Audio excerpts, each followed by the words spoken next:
Niners. Friday night, talking 49er football. Fam, how you doing tonight, huh? Weekend's here and football coming up tomorrow.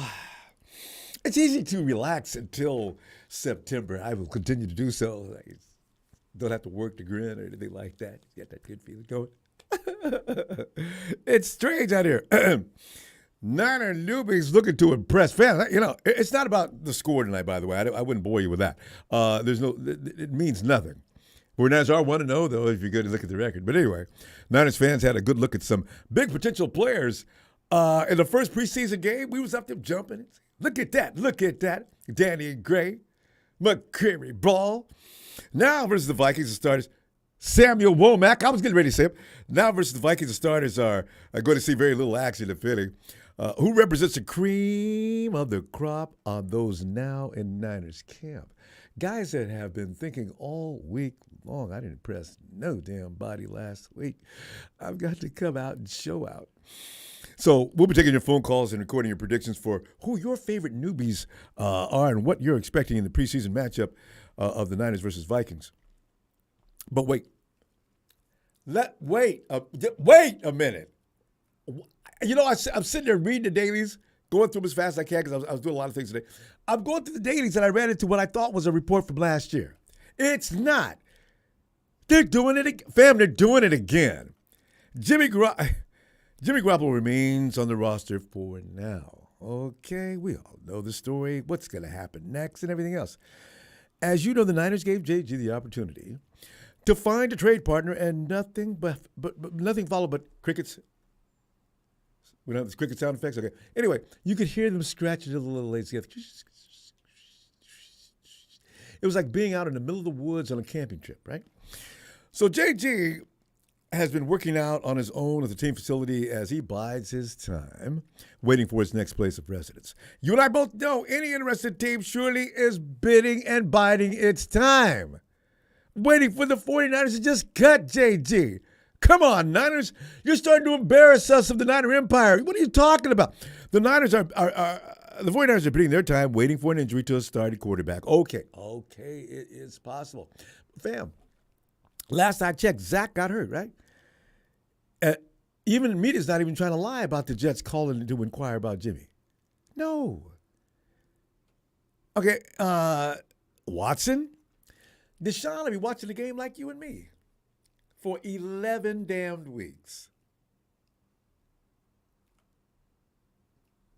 How many days does it take to call? They found out yesterday. They knew about Zach for days. Why no phone call? You know, Cleveland knows what's up anyway. Nobody is in a hurry to call Santa Clara. For what? No, not because Jimmy G sucks. No, why? Why do I need to give the 49ers any assets? What are you going to do here? Keep him? Go ahead, Niners, do it. See, because nobody's going to call John Lynch, and they can just wait another week. You know, maybe after another week, if you're real serious about it, now you go back to the drawing board of whatever administration office you're talking to, and you say things like, looks like they're going to keep him. Did we make this move? I mean, is it feasible? The Niners could make a move on JG at August 30th, cut down to 53 players, or they could hold on to him until the day before their season opener if they cut him before 4 p.m. on September the 10th. Okay, so that buys them another week. And then make everybody wait and see who's going to flip. It's like a big poker game. Pop, pop, pop. Yeah. Yeah. Is that what we're doing here? Is that what we're doing? Yeah. Because after the money becomes guaranteed, everybody in the NFL having any interest in Mrs. Garoppolo's baby boy is fully aware of all these facts. The Niners are $24.2 million. It's 2022. That's Jimmy's salary. You're trying to fool. Niner owner Jed York enters the picture of madness. Jed York said this week that he is fine with keeping Garoppolo on the roster all season and paying him his money. Jed, you guys stop. Stop it. Jed York told Tim Kawakami on the TK show. I've said this before. You can't have enough good quarterbacks and good football players. I'm not going to get into the roster discussions and what John and Kyle want to do, but I will support them in any sort of anything that they want to make this team as good as it can possibly be. I watched it with Joe Montana and Steve Young, and I realize the salary cap is different today than having no salary cap. But we've said it before. We're happy to keep Jimmy.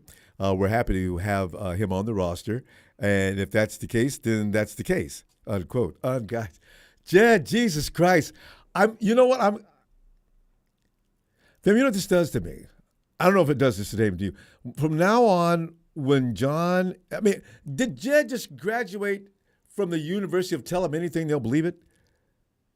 With their head cancer and everybody else being John and Kyle? This is just a joke. The chances of the Niners holding on to Jimmy G after September 10th are slim and absolutely none. They need the money for players due to do extensions, and no one in the building wants Trey Lance looking over his shoulder at JG all season long. Every time he makes a mistake, just like it was last year. And Jimmy doesn't want to be in that situation because last year he's in that situation. Oops. Oh. Okay, they're not sending Trey in. Okay, let me get back at it. Trey doesn't want to go through that either because contrary to what people believe, Trey's going to make mistakes. And that's going to make it even worse because now he's a little nervous thinking, well, they could make me sit down. No, I don't even want that. Let Jimmy go somewhere where he's wanted, where he can flourish and do his thing. If Trey's the guy, then damn it, let's let Trey be the guy. I need him to be able to focus on the game and not anything else. And he's not old enough to be able to deal with anything else. He's 22? He needs to be out there thinking that this is his team, that he's going to make it work, because he's going to go through some lumps and bruises. That is just going to be the case. We've already seen it in training camp. So let him get through that period without having to be fearful of what decisions may have to make. So Jimmy will end up elsewhere this season. The only question is when and where. And I can tell you right now, my guess is either Seattle or possibly Cleveland. But Seattle is huge, and Pete Carroll's going to wait. He'll bring Jimmy in September 10th, 11th, 12th. It doesn't matter. He'll polish him up, get him familiar with what they want to do, and Jimmy will be out there by week 7. That's just the bottom fact line. That's what we're dealing with now. Because the 49ers handled this stupidly in the first place. You don't tell everybody this is quarterback one, there's going to be no competition or anything else, and expect to trade him. You run that narrative. You let Trey know nothing's up. You're going to be the guy. We're just doing this because we want to see what we can get for Jimmy. But no, you're going to be honest about it. And you come out there, this is quarterback one, and that's about, we're going to look at the trade Jimmy Garoppolo. That's not the way anybody's ever gotten away with that. You come out and act like you're trying to keep Jimmy to begin with, and then you see if anybody asks you anything. I'm a GM. I'm not a damn fool. I am not going to be made a damn fool if I'm a GM in the NFL right now and give you assets for Jimmy Garoppolo and you're going to release him in 2 weeks. What are they doing? I lost a little faith in that organization just by this alone. I love the 49ers to death. Live and die for them. But this is an embarrassment.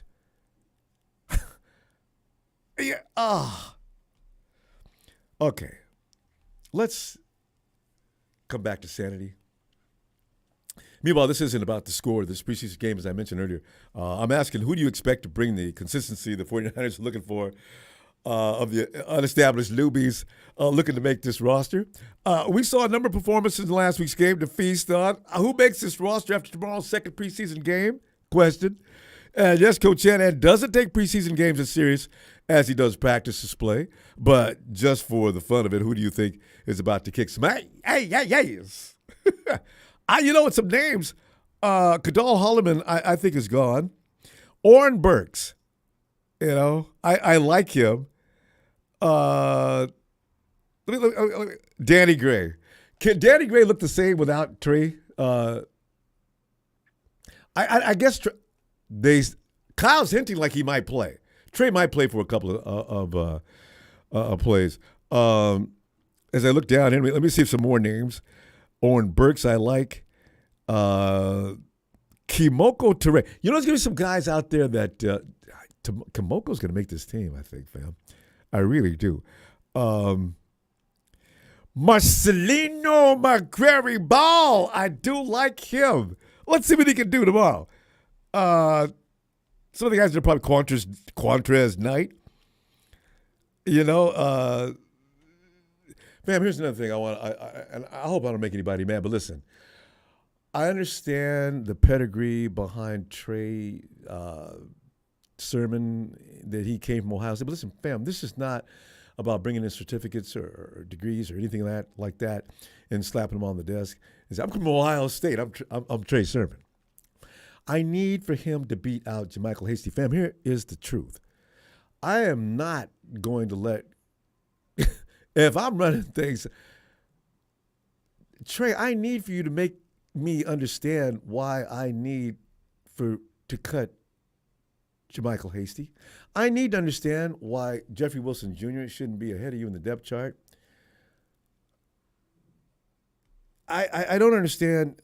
Jordan Mason has done better. I need to know, Trey, please help me help you.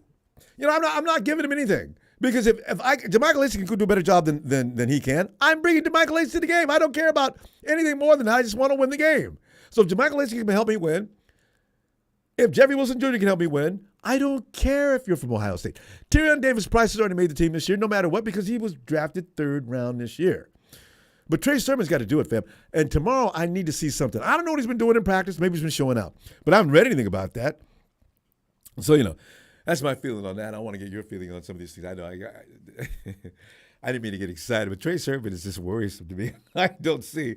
I mean, between Hasty and Tyrion DTP, they just made him look like he was a 3rd-class citizen. What? God. Fam, tonight, your guys coming into this season, what are you thinking? Also, the Jimmy Garoppolo saga continues. Clarence, come on in. Clarence. Hello, sir. How are you?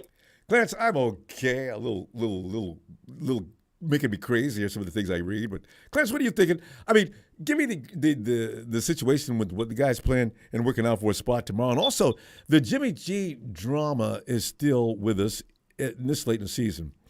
What are you thinking? So I listened to the TK show, and I just listened to that just right before I saw you pop up, and he's doing his doing your normal Friday night, so I decided to call in. But yeah, I listened to it, and you could tell this Jez was basically just hedging his bet at that point. He said, yeah, it's like saying to have 2 decent quarterbacks is better than having one, I guess. Well, I guess that was a shot at Studfeld and Birdie. What are you doing, Jed? Just whoa. Right. But then he hedged his bet. He backed off and said, "Well, I ain't involved in that decision. So, whatever they do, I'm good with." So yeah, I support it. Right? He still basically put the ball in his court, but he didn't want to throw Jimmy under the bus. So I get that. So that's as far as the actual situation itself. They're just going to let it play out. They're just going to either cut him or somebody stupid's going to go and swoop him up. Like you said, nobody's that stupid. games for Watson, like I've been hearing today. Mm-hmm. Sorry, go ahead. No, nobody's that stupid. But yeah, go ahead. Oh, yeah. So I was, hearing today is like, a lot of folks are thinking, okay, if it was only 6 games, they could roll with Jacoby Brissett and go ahead. And, he could be 3-3. He could be, 2 and you could that's still workable. And, yeah. Yeah, and then Deshaun could come in and quote unquote save the day. But we're looking at 11 games now. That's more than half the season. It would behoove you to think that Cleveland would go reach out to us to get Jimmy because he's a proven winner, number one. They've got the cap space to take him in straight off the bat. Which blows me away after paying that much money. And they've got, it's not like they have a roster full of guys that aren't getting paid. I don't know where all this money comes from. Here's another thing. It's going to be more than 11 weeks. I mean, he's going to have to come back in. He's not working out with the facility. I don't know if he's allowed on the facility during this time. The guy part I don't know either. Yeah, if he can actually come I to give him the facility 13, or not. 11, 12, 13. 13 weeks before he could actually be effective. So you're basically saying he'll be out for most of the season. It's over 60% of the season So with just a suspension alone. Yeah. Yeah, and like I said, the Cleveland's offense is another offshoot of the Shanahan tree. It's another offshoot of the Shanahan tree. So he should be able to technically, quote unquote, pick up the nuances of the differences by whatever week it takes for him to do that. Like they do the same thing. And as they got a great run game too. You know about Jimmy now, I guess. Yeah. Oh yeah, and they got a great run game. And that's Jimmy's going to need a good supporting run game. Yeah. Apparently ESPN ranked the Cleveland Browns as the number one destination running. Position wise, RBs in the league. Oh yeah. All right, whatever. If they can get Kareem Hunt to stop whining, I think ours is as good as just about anybody's. The way we run our scheme, but as far as people that are, as far as tomorrow's game, what you have to look for is not only can they play, can they do special teams? Because those are the fringe guys. Those are the guys that are going to have to play special teams, and the special teams got to be better than last year. So they know they're looking at that hard as well. So as far as folks wise. Especially the running back room. I don't know. Mr. Sermon is going to make his way. Onto the roster. I'm telling you. Because that Mason kid, he's good. The Hasty, obviously, he's a different cat. You got that extra burst. You got that extra burst of speed, and those are your two core special teams kind of guys. Especially the Jordan kids. So. That's what you got to look at as far as who's going to eventually make the roster. So because you already have your core 43 probably, core 43, 48 give or take. As far as now, we're just looking for the folks that are going to be on the the fringe guys, the guys that are going to be that could be activated, may not be activated on game day, type of guys. And Diamador Lenore, is there a place for him on this roster?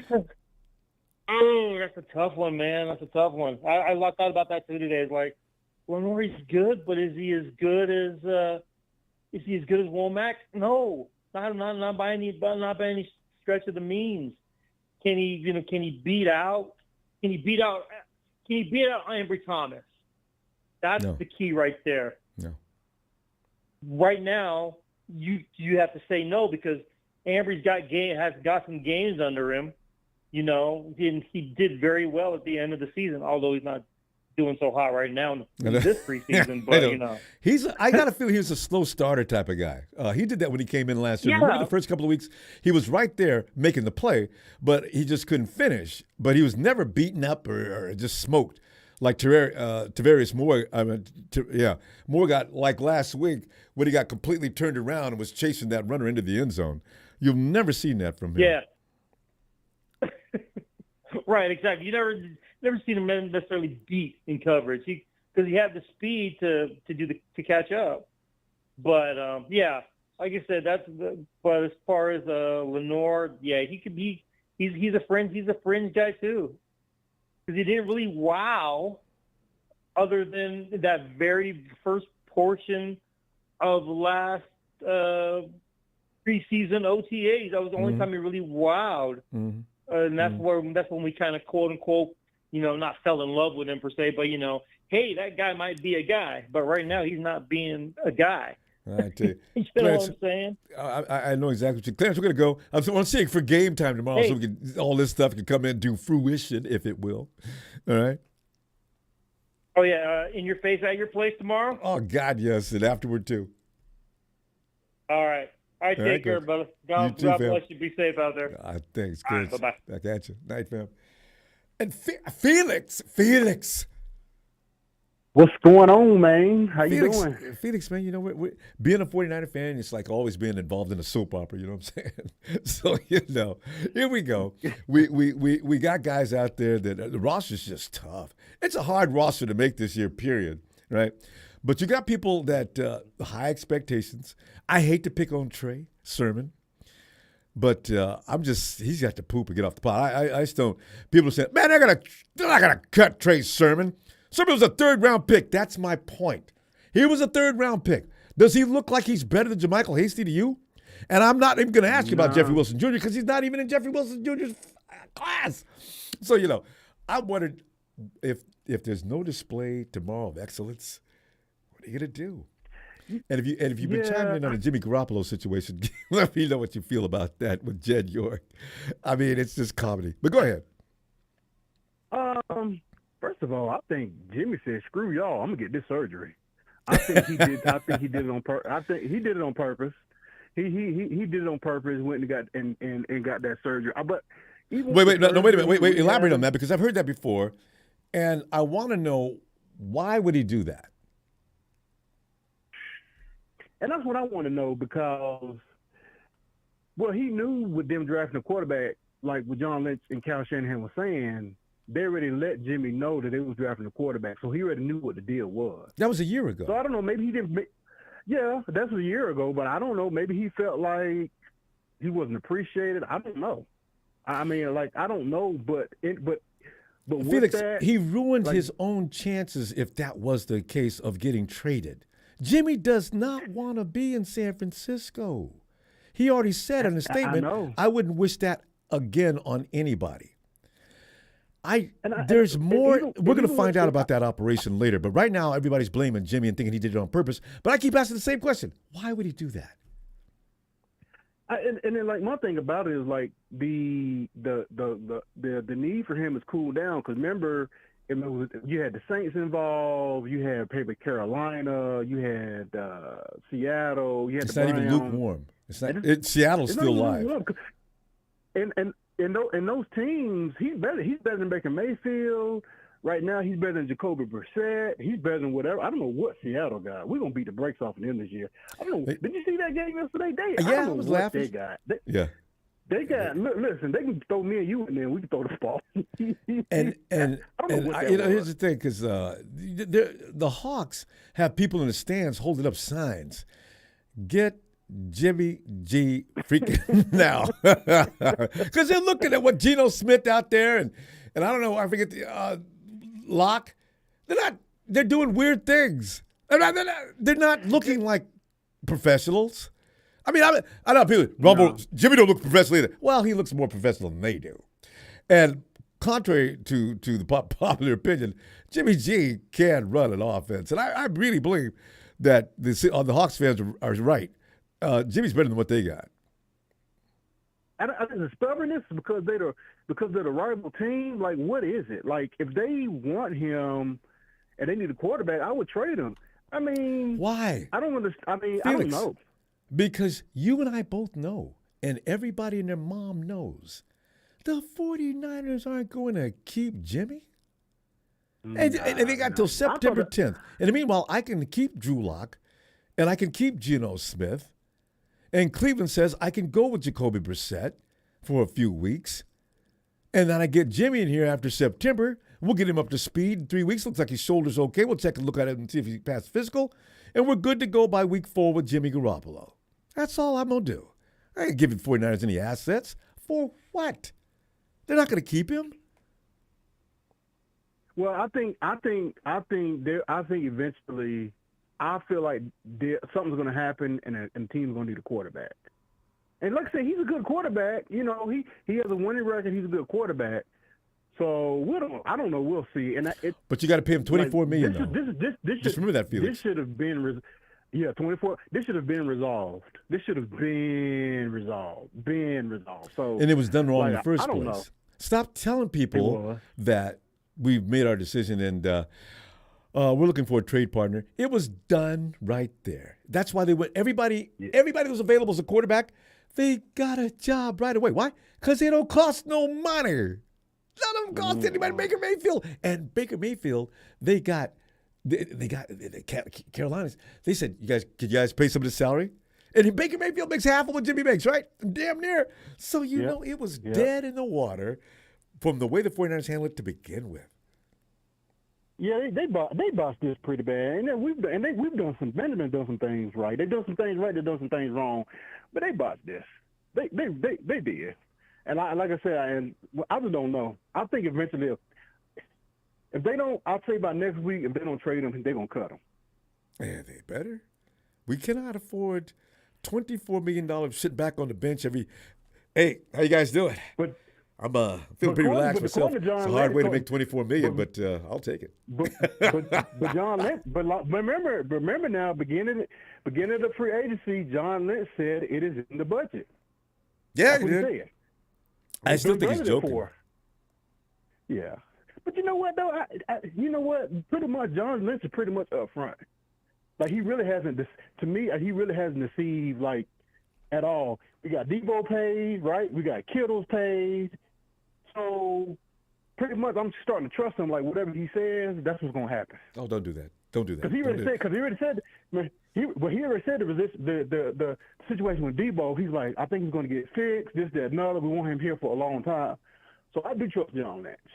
I do. Well, honestly, him and Kyle have not said a damn thing about Jimmy. You're right about that, because they haven't actually committed. They just said we're doing what we can to trade Jimmy, and then they asked Kyle the other day, anything going up on the Jimmy G front, and he very calmly said, no, not to my knowledge. So I'm up to the reporter. Kyle, are you guys really trying to move Jimmy? I would have went ahead and asked.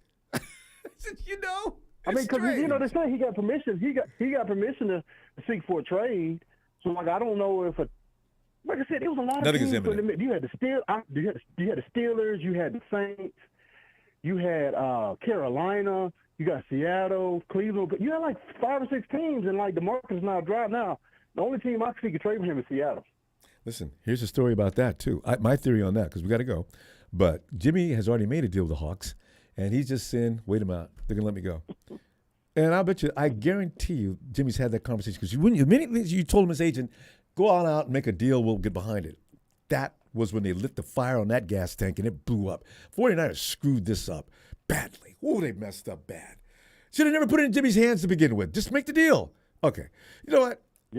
Felix, I'm glad to hear you back again. I ain't heard you in a long time.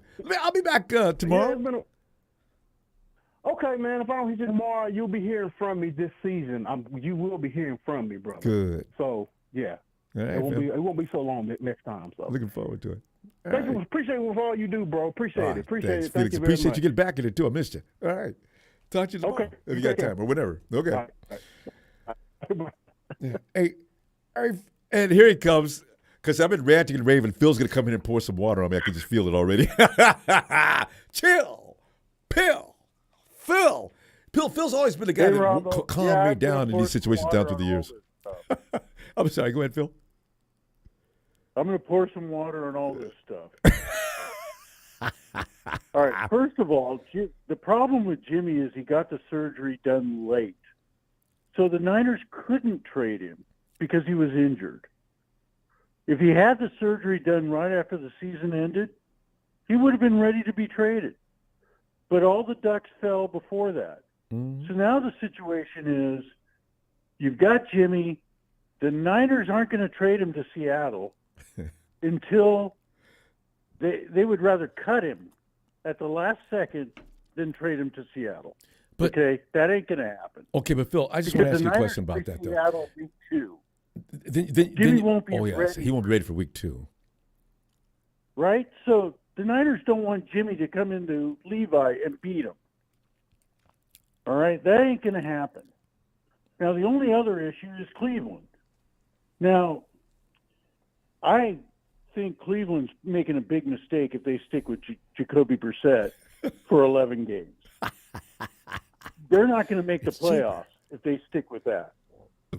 And if they go with Jimmy, yeah, they have to pay $24 million, but they have a chance for contention for a Super Bowl if they have Jimmy instead of Jacoby Brissett. to get them through the 11 games. But Phil, just So here's it's a 24 just a million? hypothetical. Phil, That before you much go, for a I don't want you to be on playoff? the. I don't want you to go beyond that point because I want you to ask. I want to you answer this question. Okay, Jimmy comes in, and for some odd reason, the Cleveland Browns are 9-2, and all of a sudden, I'm going to stick Deshaun Watson in. I don't think so. Yeah, they will.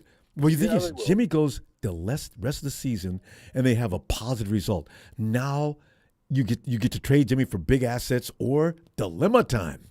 Yeah. Well, no, Jimmy's only got a 1-year contract, so he's done. He's just auditioning for his next job. Yeah. So the thing is, can he get them to the playoffs? Cleveland. With the roster they got, I kind And of think with so. $24 million, that's minor compared to making a playoff game and potentially bringing in Deshaun Watson for the last 4 weeks, 5 weeks of the season, and then And you know he's not ready. potential Super Bowl run. Yes. But Jacoby Brissett ain't going to get. He's going to lose 8 games before they even get to. Phil, show respect for the Jacoby. Oh my God. But I agree. No. Look at his record. I know. Look at Jacoby Brissett's record. Look what he did in Miami last year. He was horrible. He gets beat up a lot. Yes. He had his best season at the Colts, and even then, when Andrew Luck came back, Andrew Luck won games. Jacoby Brissett's not a good quarterback, and he makes Jimmy look like a superstar. So, I think Cleveland's making a big mistake there. But you always have the chance of another quarterback going down. But the thing is, if they wait till free agent, then Jimmy makes the choice. Or they get If into a bidding trade war. before That's free true. agency, they have control. So, I think teams are making a big mistake if they want to wait till free agency and then it's a bidding war between Seattle and Pittsburgh, and you throw all these other teams in there. So, Whoever offers the most money. The Hawks don't have a either lot way, of money, do they? Jimmy's getting cut. Either getting cut or getting traded. Yeah. He's not staying on the night. So that's I fully agree with that. So Jed going on syndicated programs, making these kind of statements is hilarious. So Jed, what do you Niners, guys?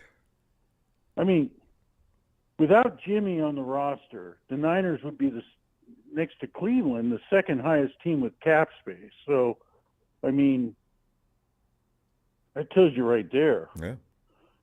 And they But I'm need it more worried because, about other things with the 49ers. do tell. I'm worried about right tackle. I'm worried about Jimmy Ward. He's got to get his hamstring healthy. Those are two issues that I'm He's going to miss game concerned one, about. too. McGlinchey and I Ward. McGlinchey's are got a the big hamstring, things. too, doesn't he?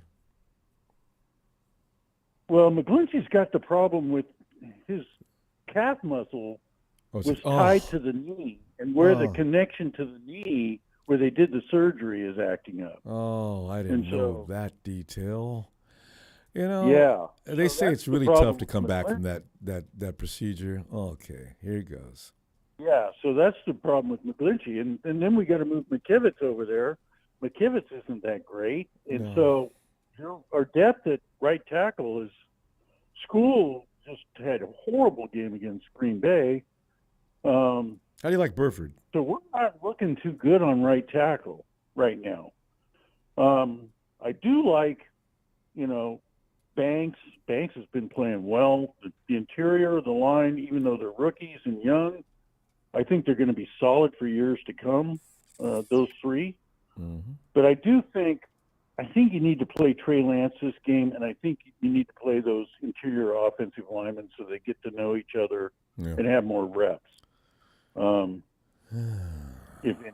So, did you watch the Vikings? The Vikings they look decent. I don't know who they're going to start. Well, nobody's starting their primetime players tomorrow. No. But I just think reps together to get them as used a to unit is what you need. Because he's going to have to get on his along horse. with Trey. Yeah, because Trey is going to have to clear that pocket probably kind of often, more than he probably needs to, or Kyle wants him to, because we do want him to be a pocket passer. But if he's about to be killed, we don't want him to stand there. So, yeah, No. it's a scary thing. But anyway, the other thing is Amador's making the team. Don't even You think so? question that. He had a good day yesterday. Oh. I understand he stayed with No, Jenkins. him and Aubrey are both making. What's his name is a nickel corner. He's not a outside corner. So you've got Emmanuel Mosley, and you've got Ward on the other side, and Amador and Aubrey Thomas are the backups, and you've got the safety is where we've got depth problems, and Travarius Suddenly. Moore hasn't been playing well at all.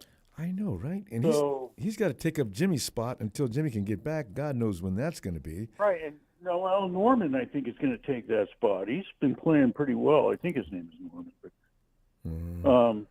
We're gonna find but I out. think Travarius Moore is on the question mark. And Dante He Johnson was definitely question mark so- last week. Phil, we're going to run out of Yeah. time. Always great to hear from you because you always bring in great stuff. But when this does work its way out, I can't wait. That's why I want for the next 2 weeks to hurry and go by. God. The good thing is we've got Chicago and we've got Seattle our first two games. Phil, Chicago, yes, but the Hawks. I was watching them yesterday. Pete Carroll's going to have that team ready to play. I'm almost ready to give Pete Carroll an award for his ability to bring players to the table and get them to do even right. if Jimmy goes to their whole wide receiver core is based on the deep ball, right? With the Except for wide Tyler receivers they Lockett. have. Yeah, Tyler Lockett and what's his name over on the other side. Well, I mean, Tyler can run They're out. all He runs a whole tree and does well. Jimmy's not a deep ball thrower, so I don't think he's going to fit with Seattle. Even if they have him, he's better than what they got. The thing is, But, they got a couple of running backs, and I saw Jimmy throw deep in college. If you give him a guy like DK Metcalf, he ain't got to do them to close his eyes and let that thing go. So, I don't want him over there. I really don't. So, because what he lacks in physicality, Jimmy's sharp. Actually, mentally, I like the way he thinks out there. So, we'll find out. No, I think Jimmy's a good quarterback. He's better than about 8 teams right now. He's a better quarterback than 8 teams. But, I just don't think teams want that $24 million, $25 million contract. Not in this current economy. Next year, when the networks start paying money, yeah. So we're going to go. I tell you what, let's see after tomorrow's game, and we'll talk about who's doing well and who we're going to say goodbye to probably shortly. All right. Okay. All right, Phil. Appreciate you, Phil. I'll talk to you later. Looking forward to it. Okay, man. Night, Phil. Bye. Bye. And B Ham, is he rolling down the road singing "On the Road Again"? Just can't wait to get on the road again. Yeah, man. Are you cruising right about now? I love it. Yes, Guy's got a luxury cab too. B&M, man, I'm looking at who's potentially going to have to say goodbye tomorrow. I'm Trey Sermon's my whipping boy tonight. I need for him to stop living on his reputation that I went to Ohio State. Justin Fields, without me, wouldn't be who he is today. Okay, it's over. You need to show us something here in Santa Clara. So I got JaMychal Hasty and other guys that are doing better work than you. So what's up? I like Michael Hasty. Yeah, I ain't seen nothing out of old boy from Ohio State. It's gonna be hard, man. It's gonna be hard, Ronbo. Yeah. I mean, when I watched him in the game the other day, it's like he don't know where to run to. He ain't got no vision. That's right. This is year 2. So I mean, yeah, and when you got in year 1, you got hurt easily. We don't need that. He got a concussion on a block or something, didn't he? That Philly, that Eagle went by, forearmed him in the head as he was going down, and he was hurt then. So yeah. So I mean, I don't never like to see a man without a job, but hey, we need the best that we can get. This is football. Yeah, this is just the way it goes. I say if anything, get it. If anything, but you got Hastings, you got Wilson Jr., you got Elijah Mitchell. Elijah Mitchell, and I think they said a boy from LSU, Davis Price. I think they said he balling. Oh, he's already in. So, Him and JaMychal led the thing last week, right? well, you look at it like this: with all that we got, he might make practice squad. How embarrassing! You gonna make the practice squad? I mean, after being drafted that high, that's kind of sad. Jordan Mason did a good job too. He had 30 yards. Granted, Jordan came in late in the game, but at least he was still getting some work done. You can't just not do anything and then still get love. Right. So we're just gonna hope, man. You know.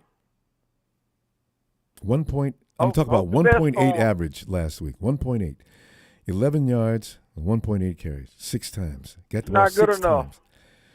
Oh, that's so terrible. It's not good enough. Oh, especially when you're getting beat out by the rest. And them was the backups. No. And BM, when's the last time a running back had to come in and get a bunch of reps before he showed you what he was worth? Running backs literally hit the ground running. They just know what they're doing. They don't need a lot of time to learn anything but your offense. Have to get that down. Okay, let's do what you do. Right. Yeah. Is Jimmy Garoppolo getting traded? BM, it's become a joke now.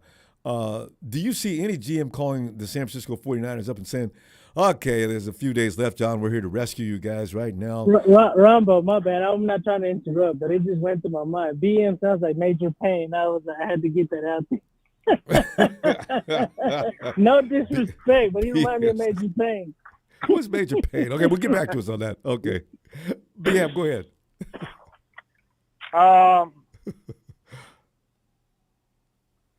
When does Ronbo money? I mean, not Ronbo, but when does Jimmy G money? After September 10th. Is it about September 10th. That's Okay, the last when day is the the first 49ers game? have. When is the first game? Is that September? Is that do we start on September 10th? Maybe that's our first game. I hadn't thought about that. That must be the case. September 10th is our first game. He has to be gone before the game season starts. Well, I think they're gonna they're trying to play it. A couple of teams like Zach Wilson, he got hurt. You know what I'm saying? So Salah might want to get him. He knows Jimmy. You feel me? Yeah. You got the Cleveland thing. Cleveland should trade for him. Because they got the best chance to compete. And, you know. Actually. Yeah. Yeah. I don't think Pittsburgh is sold on him. I think if nobody don't give them, I think what the 49ers is looking for is trying to get back into that first round. I really think they're trying to get like a first round pick out of them. I think they wanted even a second. You know what? And nobody's wanting to yield that. And that's why we've come as far as we have. But you got people, you got reporters and stuff saying that they have been offered a second. Don't know a damn thing. Them people are just making that stuff up. Well, I don't know. Well, here's the thing, BM. John Lynch came out and told everybody that there was a couple of offers on the table weeks and weeks and weeks and months ago, right? And then come to find out, no, there was no offers on the table. Because I think the 49ers are asking for more than they're going to get from anybody, and that's what's holding this whole thing up. Not Jimmy's operation, none of this other stuff. The 49ers are asking for, just like you've said, the 49ers want a first-round pick back so bad they can taste it. Because they don't get one for next year, and next year's the last year. They won the first-round pick last year. It was just an exchange. But for we already lost a first-round pick this year, and we don't get one next year. Yeah. So, you feel me? Mm-hmm. I mean, the smartest thing to do, honestly, would probably be for him to say, hey, you know what? I'll rework my contract and stay as a backup. Get rid of Nate Sudfeld and keep the other quarterback that just came Brock in. Purdy. We can see what happened. Yeah, we can see what happened. If you already see nobody has won you, I don't think. Personally, I would try to figure out how can I at least make some money out of the deal. No. Well, he can. You know what I'm saying? He can at the 49ers. And Jimmy's such a nice guy. If I was his agent, I'd say, look, Niners, we really would like to say goodbye. Okay, that's just the bottom line. Jimmy's not interested in playing for the organization any further. To add to that, it's time to end this mess. Cut him. Because Jimmy could go make his own deal. Unfortunately, he'd be in Seattle, but like everybody knows, the 49ers don't want him over there. I mean, and he could go to he Cleveland. Can't make his own. The thing of it is, Ronbo, and you got to look at it. He had that surgery. I honestly think even if he had got the surgery right after the season was over with, you're not really doing anything in the off season. When the season was over with the 49ers, immediately gave you permission to go seek a trade then. Mm-hmm. So they said, you go ahead and we're going to try to trade you. And then after so many weeks went by, we couldn't move you. Okay, go ahead, get that surgery. I think the 49ers have been involved in this whole process the whole way. Jimmy Garoppolo's taking the fall, but Jimmy doesn't care. He's taking the fall for everything anyway. That's just. But you gotta look at it like this, Ronbo. I mean, him getting that surgery is the best thing that was gonna work for him. I don't think any team would have traded for him if he had got the surgery right after the season or when he did, because we don't know. We don't know now. You know what I'm saying? We don't know what we're going to get now. So that's really why I don't think he has been picked up right now. Nobody knows what they're getting out of it. Yep. They don't know. They don't know if his arm is going to be a noodle. Yep. And they don't know if his arm is going to. Nobody don't know. Yeah. So and the bad part is he is not. If the 49ers really wanted to trade him, they should have put him in there in some of these preseason games and let these teams see that he can throw. Yeah, because he's throwing in practice, but I wonder about when they say he's like they're not saying he's 100%. They're saying he's the percentage is near 100%, but not 100%. But yeah, I mean, there's things. We're gonna be talking about this all the way till September 10th, but we're gonna go now. I'm gonna look for you tomorrow if you got some time, huh?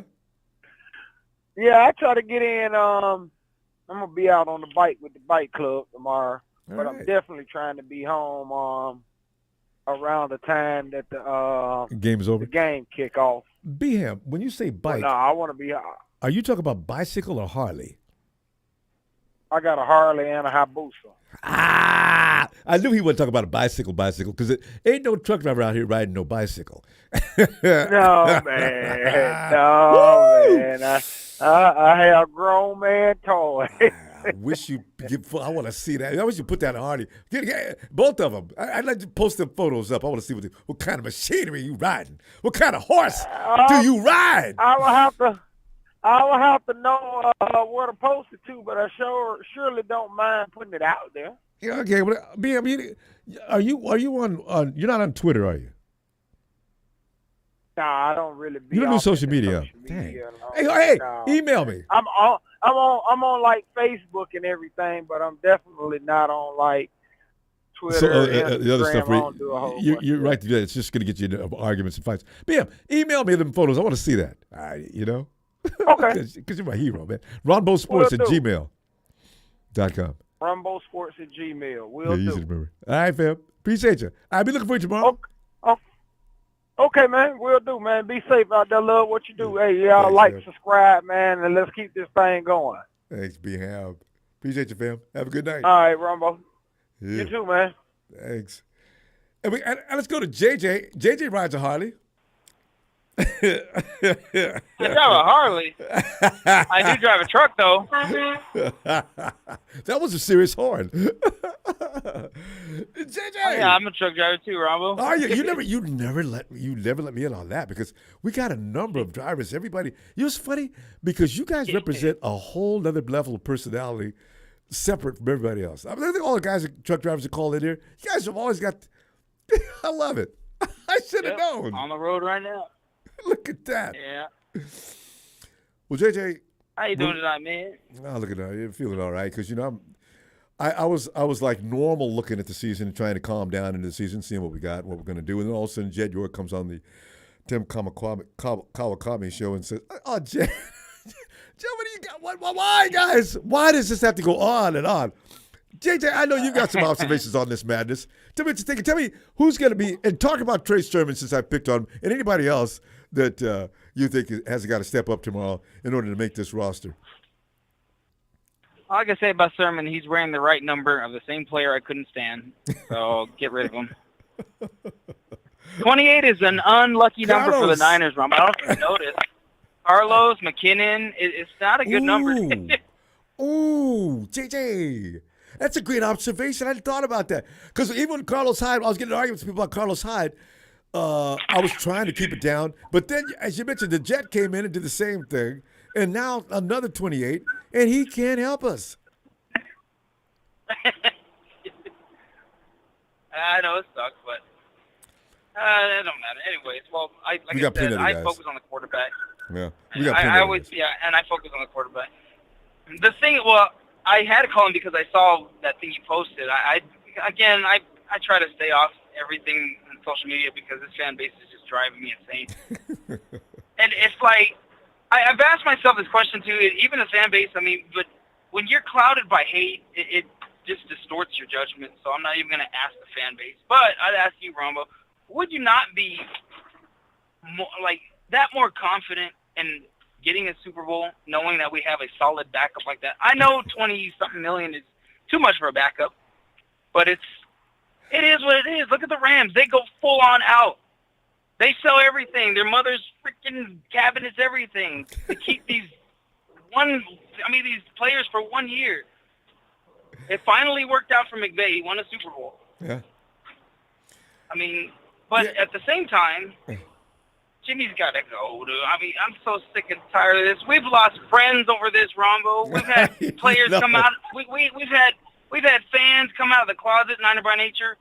Everybody has just completely lost their minds over this whole debacle. JJ, we went through something similar with Kaepernick as well. It's amazing how people get attached to certain players.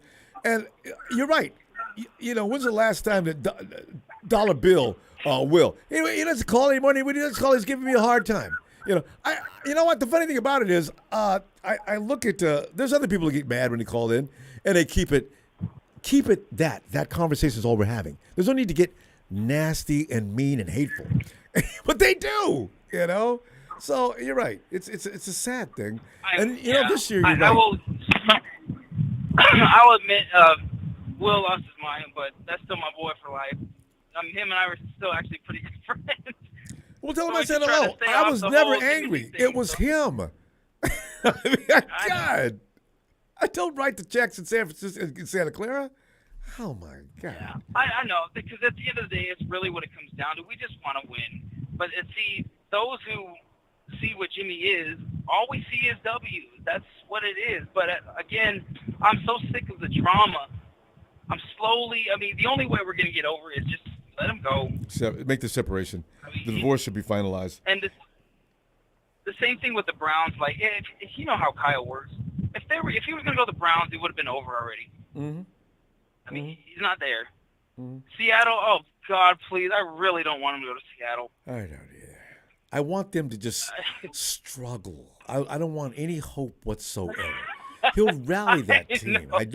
He will rally that team. People don't understand. I know Jimmy Garoppolo will rally that team, and that's what I don't want to see because he rallied us. We were whale pee too. Remember when Jimmy came? We were at the bottom of the friggin' ocean, and he pulled that team together to win those 5 games against some really good competition.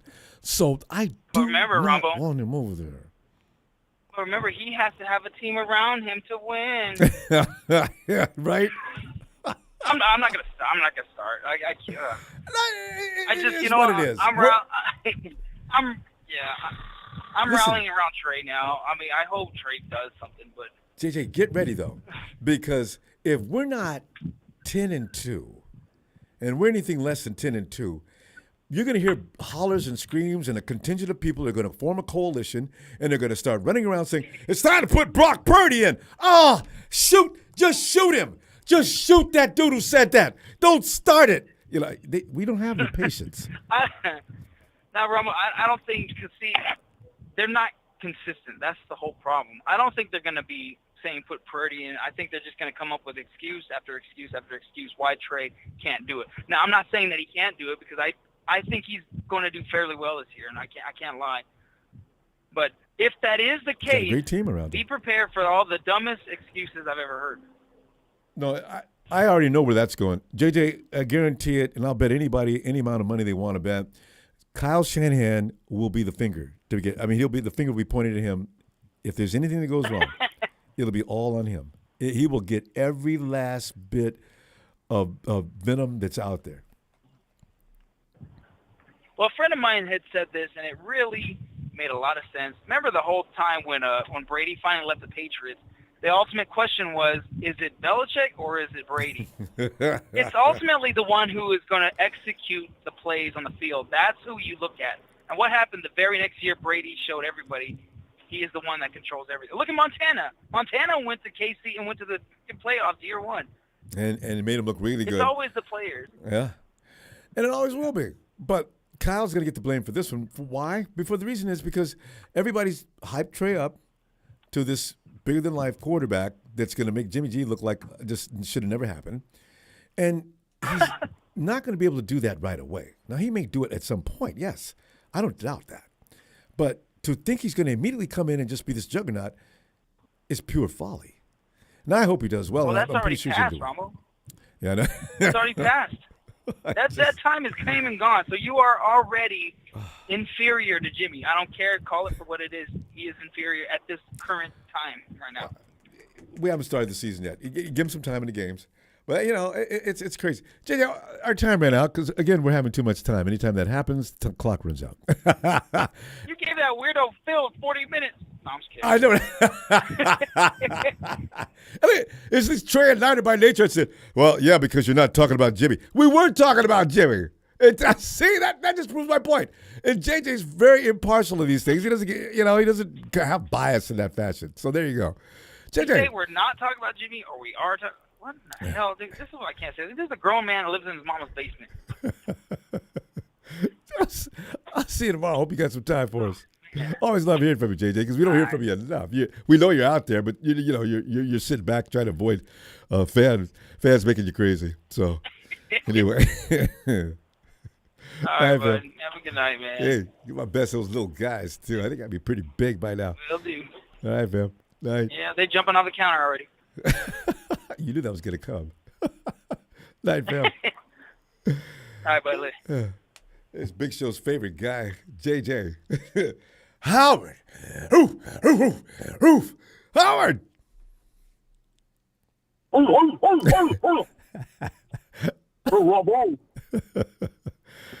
Going on there, Ronbo? We just sit back here and enjoying the as the drama unfolds. You got the Jimmy thing going on. Suddenly, just comes out of nowhere, and then you got some of the guys on the team now. We're gonna see the starters are probably gonna take a back seat tomorrow and just watch the game. So we're gonna see what are some of the names you expect to come on in and kick some butt. And Trey Sermon, he is not going to get the privilege of being sitting back with the veterans who already made the team and have starting positions already there. He will be out there tomorrow. Can he at least show us something against second and third string players? Well, I mean, depending on the severity of his injury, he Uh-oh. might not be able to. Oh, I forgot. He is hurt, isn't he? Yeah. He's not playing Yeah, tomorrow. so- He got away. Yeah, so, I mean, look on the plus side. If his injury is, going to keep him out of the entire preseason, You can put him on IR and he can And play save for, some what, space. 3-4 weeks. So you know PUP. somebody is gonna get hurt. I don't know. I hope it don't happen, but you know somebody's gonna get hurt. I know it's Elijah. going to happen. Guaranteed. Elijah. I love Elijah Mitchell, but man, though, We haven't even started the season yet. He's already laid up. you just know, man. You just know. That's just how it is, man. It's just, these guys are like, they're warriors, man. I took my hat off to them, man, because Yeah, I you feel bad absorb for all him. that every single year. That's crazy. Especially running backs. Yeah, that's one of the most physical positions. Yeah. So I took my hat to Elijah Mitchell, Jeff Wilson, and even Jermichael. He had that crazy injury where he got tackled straight into the ground. Like, yeah, that was terrible. Mm-hmm. So yeah. Yeah, they get abused. They get abused a lot. That's why when you look at Adrian Peterson and some of these guys, they go out there punishing defenders on a weekly basis. Those are special human beings. Yeah. I played the running back position too. Did you? That you were brave. I played. Every one of my friends played running back, even all through school. Knees always getting. I said, man, that spot. God. Yeah. Those helmets to the knees is not fun. I'll tell you that much. I was fortunate to not get injured. I just had a serious bruise. Oh, hey. So, don't do no spin moves and not know that next person is right there to just hit you with their head. or the helmet to the knee. That's ridiculous because you got to cut everything. Everybody's taught to go down low, and so there's that knee. Bam. Oh. No joke, man. I tell you that much. I dealt with that.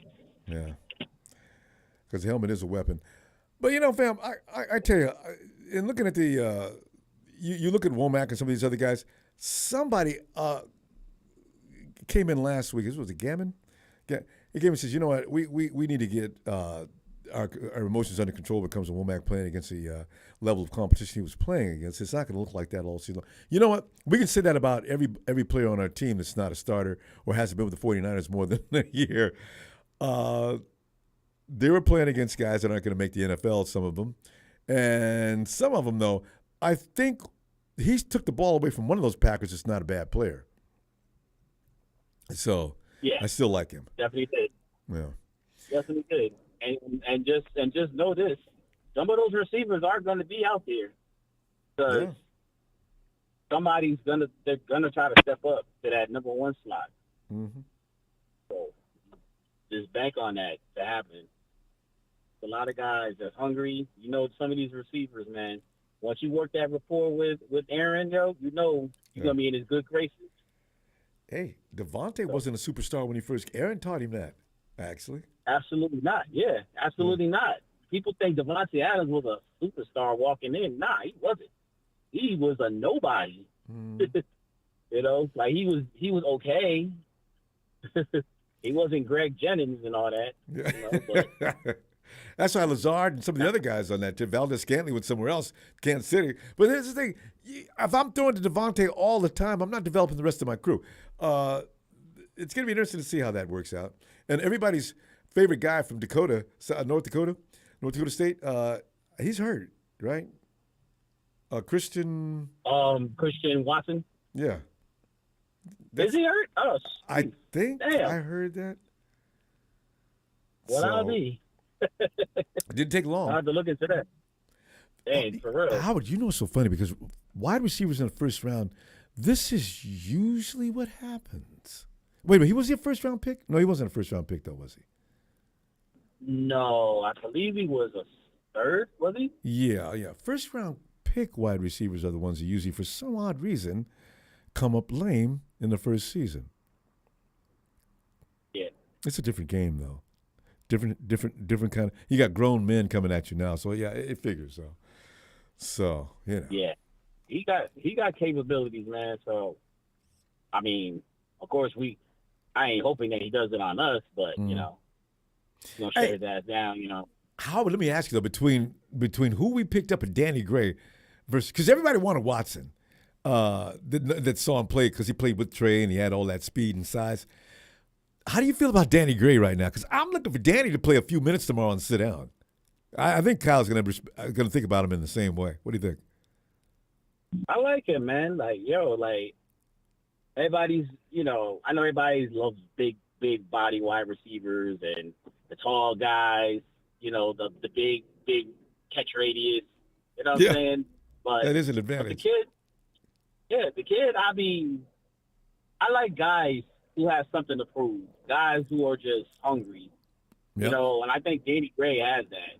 Ayuk has that. Nobody really thought of him to be in anything.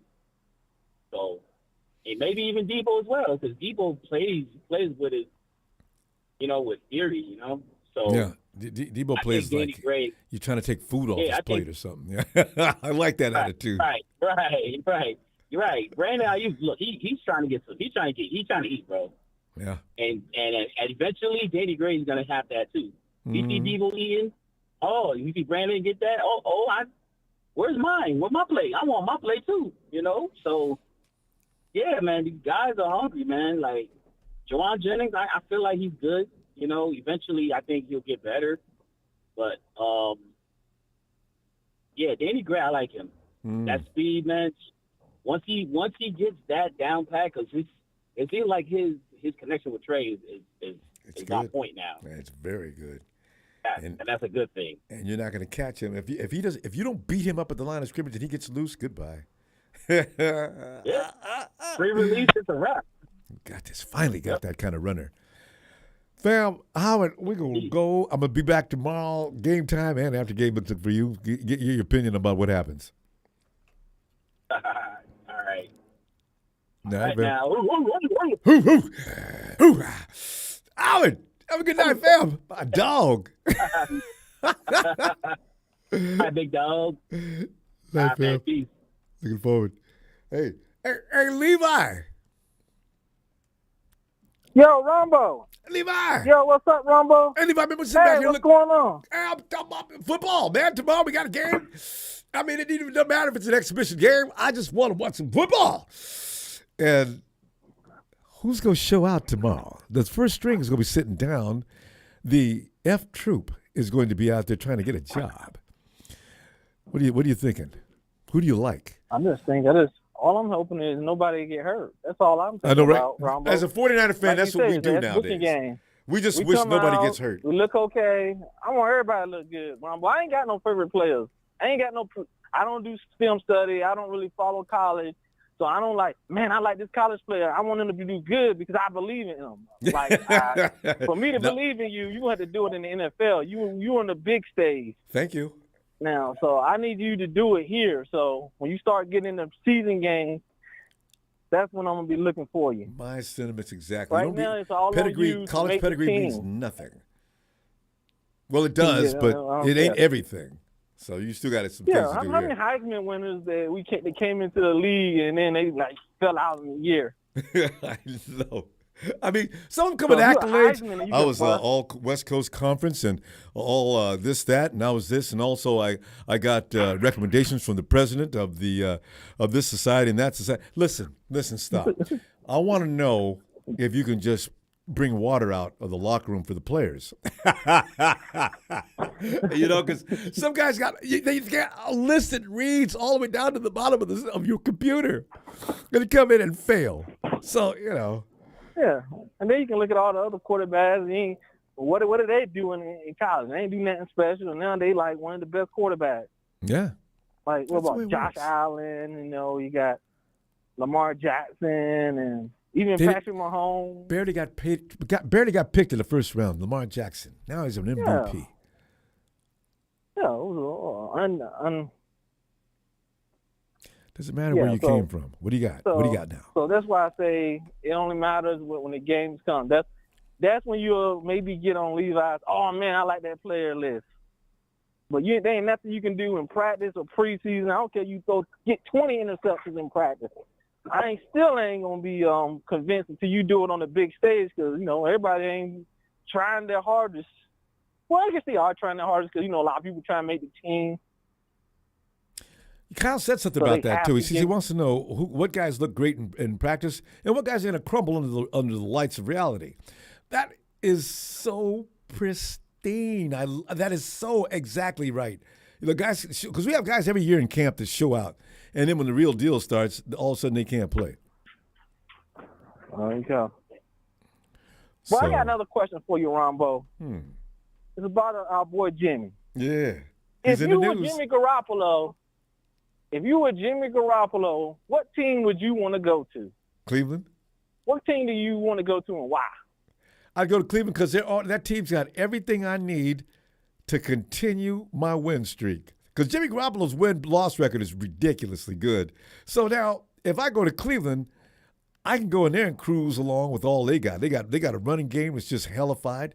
They got decent receivers. Their defense is frightening. I'm going to win. I know I'm going to win. And you know what else you'll get to do? Get to leave after 11 weeks. In your weeks. last game, you'll get to play against your boy Tom Brady. It won't kick you out of town. Is Tampa Bay and Cleveland got a game? I in think week that 10? week 12 or matchup, the game before when Deshaun comes back is against Tom Brady. Ooh, so that means you will be able to get a shot at Tom Brady and finally get my dream Tom Brady versus Jimmy Garoppolo matchup. You're right. He'd love it. And you love it too. You like, yeah, I remember what you did to me. You put me through this 49ers craziness. Locked me out of the facility down at TB12 and act like you didn't. Because I think that's the best team for him to go to if he wants to continue to compete, and I'm sure he does. He wants to go to a team that's set up to win. I'm laughing about the Hawks. I don't think he really wants to go play with the Hawks because the Hawks got a lot of they got to recondition that team.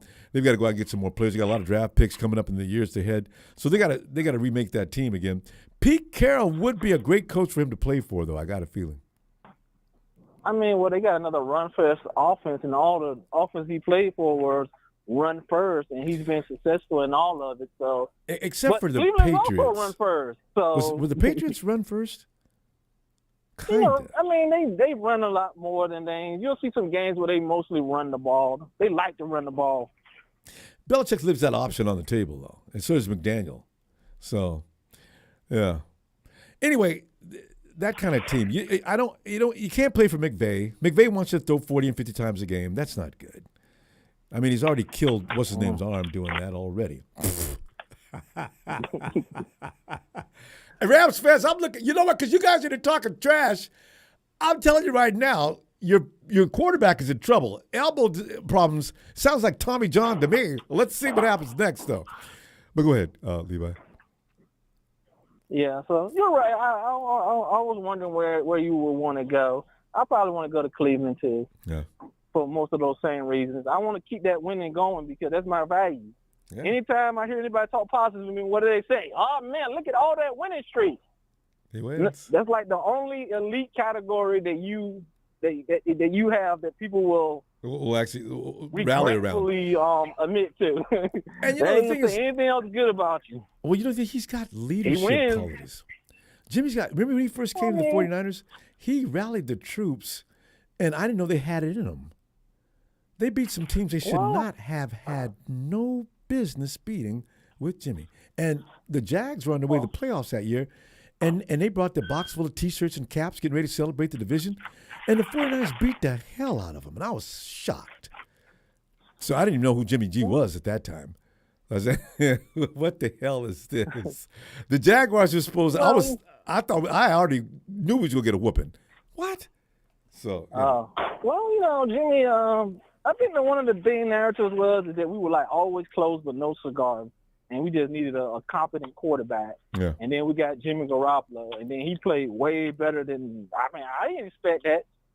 I was waiting for him to get in as soon as we got him. I said, okay, we traded for him. I can't wait to see him on the field. The guys we got ain't making it cut. And yeah, you know what's so funny? Because I was worried about him because the offensive line was awful. Chris is only good for one game. Yeah. Oh, you know, the thing is, we didn't have an offensive line. I was worried about getting him hurt before too late. Levi, you know what we did? We ran out of time. I didn't see the clock. I figured. we can continue tomorrow, though. I'll be back tomorrow during and after the game. All right? Appreciate you. All right. Have a good one. You too, Levi. And Mr. Block Ice 2-2. No score, just win. Main thing I'm looking at is my old line, like all of us are, because they're just turning from sugar to you know what. My running backs, and looking at my special teams, would like for us to get a TD drive on first drive. And that's always a good sign, too. But remember, our starters aren't going to be out there tomorrow, so it's going to be something like you have to look at it as not as a game of really competition, but you're just observing to see who looks like what, and are they worth a damn, and can we tell him good night today? I mean,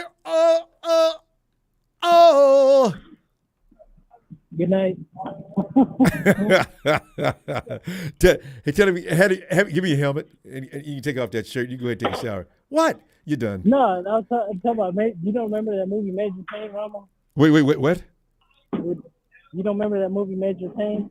Major Payne. I'm trying to remember. I do remember the title. I'm trying to remember. With Damian Wayne? Yeah, I remember the movie, but I just can't remember. That movie came out a while back. I'm trying to remember what happened in that movie. Oh, time ago. That movie came out in the 90s. It's Major just for some Payne. reason it was talking. It reminded me of Major Payne. Somebody gonna pay for this blood off my lip. I wasn't trying to be rude. It just reminded me of that. No, B-Hab's easy going, and he owns a Harley. You gotta appreciate a man who owns a Harley. Hey. But Emilio, yeah, I know you got some opinions about certain players. I'm not going to say. I don't want to get on the haters list because I try to avoid that. But Trey Sermon, he needs to show me something tomorrow. But now I hear he's hurt, so he got away again. So we're going to go into week one, and if he's hurt, you know what? Sometimes it's like running with Joe Williams and Shanahan. It's all hypothetical. Joe Williams could play though, fam. He just couldn't stop fumbling. But he was that he couldn't get on the field because he was hurt. Stuff like that happens. And sometimes it's just sorry to say, but sometimes you're not cut out for anything. It just happens. There's players like, let's look at Raheem. Raheem got hurt, but he was able to produce. One of the best running backs of all time. He can't stay on the field. Gore got hurt every year, but he was able to produce. I get you get hurt, it's a physical game. I get that. But at the same time, we need you to produce. Produce your numbers. We're not, we don't need you to go crazy. It's great that you do for the team, but at the same time, we need you to produce your numbers. We want to win some games. So it's just some people are willing to put their body on the line to win games. Some people just like, I can't handle this too much. So it sucks to say sometimes, but it's just that's how the game is. It's not meant for everybody. Look what we missed out on Jalen Hurd. Like Jay Tan is making jokes about. He said he thought you was going to say Jalen Hurd, but that's true. Well, it's the same thing. It just happens. When you look at Pettis, we thought he was going to be great, and what happened? I seen him make a play yesterday, though. So he gives a damn. He makes a play. Everybody can make a play, even in the NFL. I was making a joke. Dante he plays for Chicago. Yeah. Well, even though, let's compare it to me and you. We played sports, but we weren't good enough to make it to the NFL or pro. You look at them; they made pro. Is just you got to be able to do something. You went to the pros. You're good enough to make it to the pros. You got to do something. Sometimes it just doesn't pan out. Sometimes it's too much for people. I agree. You're out there playing with the best of the best. That should already make you crazy. Mentally, I'd be like, I'd be tripping the whole time. Oh, man, I don't know. Even to compete with that group, knowing that they are the best of the best. You look at it, you are the best of the best out there. That's why it's called the pros. Sometimes it's just not cut out for you. You're not meant for it. Mm-hmm. You had a great high school career. You had a great college career. But then come to the pros. It's just not for you. Wasn't it? You and I used to argue about Carlos Hyde, didn't we? Because me and Emilio used to argue about players all the time. You used to like Carlos, didn't you? No, and you know what? No, I liked Carlos Hyde in the beginning. It wasn't you, huh? I did, and it wasn't just me. You arguing with you. It was everybody. Everybody thought I was crazy when I was coming out here in the chat talking about he doesn't know what he's talking about. He doesn't know football. on my I'm sorry to tell you guys, the night was horrible. He's just like, dude, this dude does not cut it. He just can't. He has his moment. Yeah. But the thing with Carlos Hyde, not many. his thing with Carlos Hyde, he wasn't good enough. If it was, Gore made him look good, because Gore would give him break first when he first started. If it wasn't for Gore it needed a break, he looked good. But if it was just him alone, no. He had to have another running back to split his to split his what's name, his carry. He had to. Other than that, he was straight garbage. I'm still mad at Trent Baalke about I was that. just like, so like I said, I saw that way before. I said I like Hyde in the beginning, but once I seen that when it was just him alone, I said, oh no, he can't do it. He can't. He needed another running back to make him look good. So so we got another 28 that I have questions about, and this is the third 28 in a row. You got the Jet, you got Carlos, and now here comes Trey Sermon. If I was a running back coming to San Francisco, listen, don't give me that number 28. What? I ain't putting that on, man. You got to give me something else. The last good 28 we had was Breida, and Breida had a hell of a game. So yeah, well, yeah, you're right. Let me take that back, because Matt Breida. No, the last guy that said that, I'm sorry, I can't give you that, because Hyde was a hell of a running back. And he started, for some reason, he felt like he came up in there, and I don't know why he started fumbling. I don't. So what? And he couldn't. You got to remember what he did. Exactly. You got to remember what did he do to the Browns? He demolished the Browns that one game he played on. Took the ball from scrimmage on the first play and didn't look back. They had to give him a phone call and call him a cab to come back. I said, my God, he is fast. So anyway. But it happens sometimes. But then you look at it and people, the other argument I got to was Kevin Barton. I didn't like Kevin Barton. He's in too. If it wasn't for Garrison Hurst, he would have had the career he had. Mm-hmm. It's the same thing like Hyde. If it wasn't for Gore, you would have had your shine. It's just some running back only look good if you're doing that split back. If you're complimenting another back. Yeah. Yeah, it's crazy. But on their own, no. Yeah, once they're on their own and it's all you got to do it yourself, they fall apart. That's weird, too, because running backs, that's about the most natural position for a football player. That's why I say you if you're waiting for him to get better, and I don't care if it takes over a year is too long. That running back's not going to improve. That is who he is.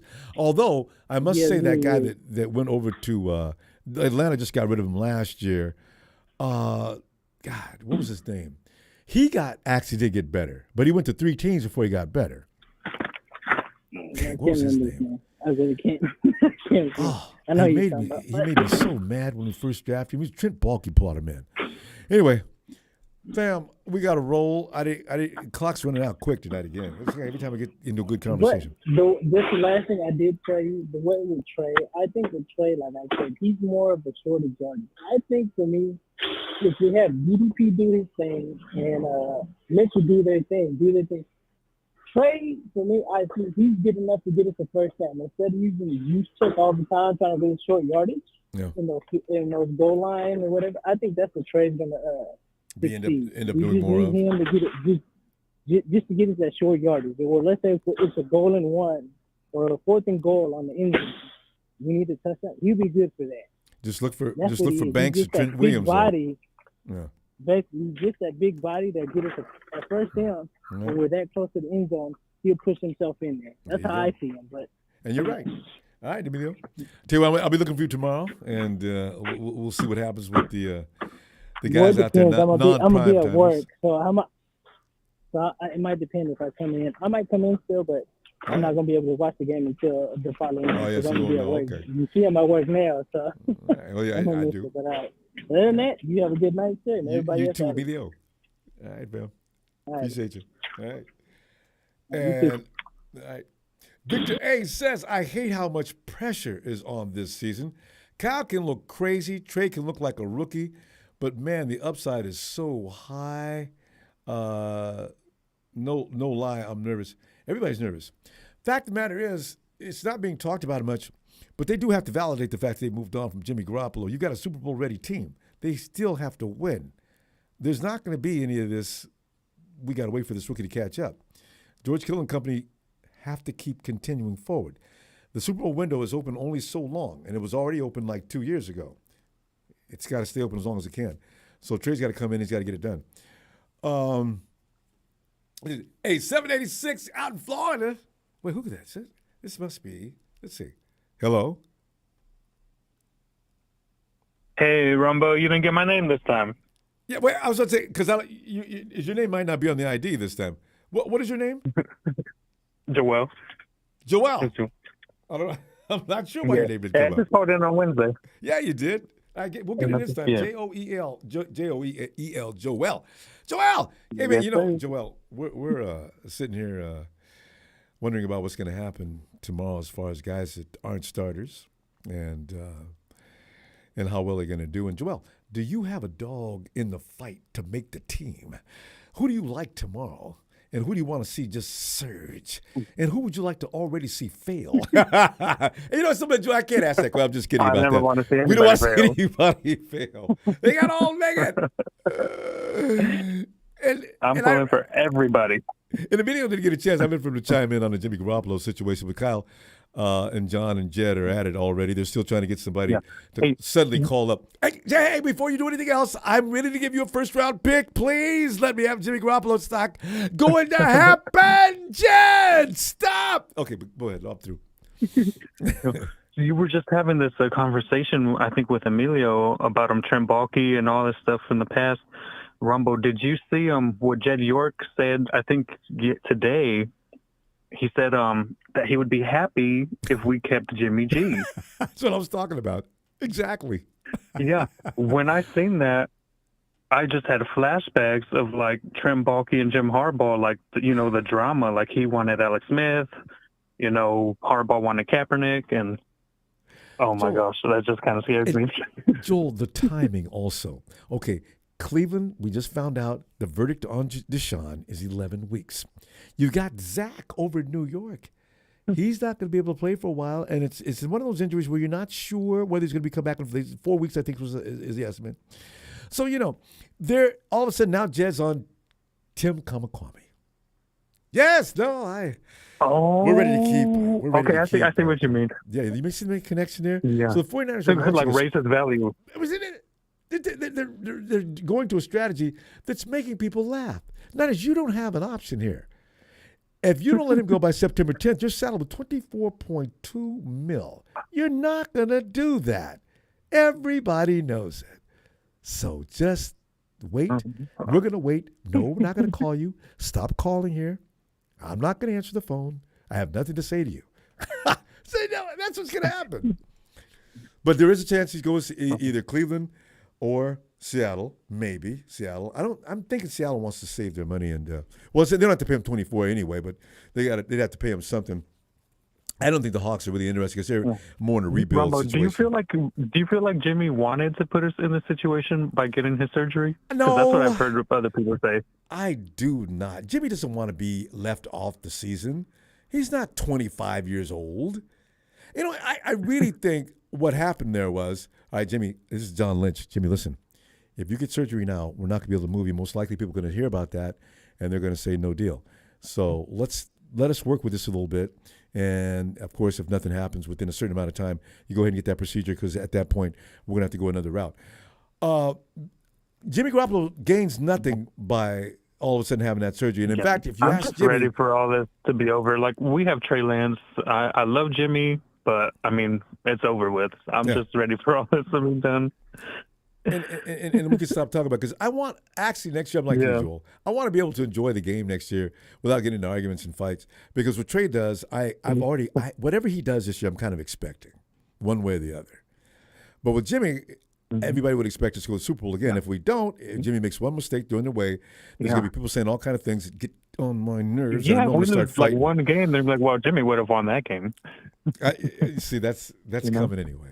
But we could ride through that, as long as he's not on the field. But if he's on the field and they lose, now it's going to be look over your shoulder time. The media's going to go nuts, and we're going to have another soap opera going on all year long. I'm sick of that. Yeah. Yeah, but that's not gonna happen. We're gonna We're winning. We're going for a Super Bowl. We got too good a team, actually. That's a great team. Like I've always said, I was talking Kyle's to not my gonna make brother earlier. He's a Raiders fan. Oh, you poor guy! You got him in your family too. Yeah, I have my dad's a Cowboys and my brother's a Raiders fan. You got the crossfire! Woo! Yeah, but I was telling them how we have so many positions, like the best player at all kinds of different positions. Like our team is so stacked. I know. And we have the best left tackle, the best tight end, the best defensive end, the best linebacker, Fred Warner. Oh my gosh! And he's I don't think anybody can compete with that. Dre Greenlaw and Aziz Al-Shar, both of them within their own rights could start for any other And team. now Oren Burks. And Oren Burks isn't he something? And look at McCreary Ball. There's a guy you want to have on the bench in case something goes wrong. My God. He is so hungry, too. He loves the thought of being a 49er. McCreary Ball just goes on and on about how much he loves being in San Francisco, too. I love that guy. I know. I didn't have him making the 53. I did my predictions for the 53-man roster. Yeah, and I don't have Ball making it. You're right. Yeah, Burks beat him out. He'll be on the practice squad, though. For sure. Hopefully. So, the damn Hawks don't jump in and swoop in. No, because the Hawks are watching our preseason.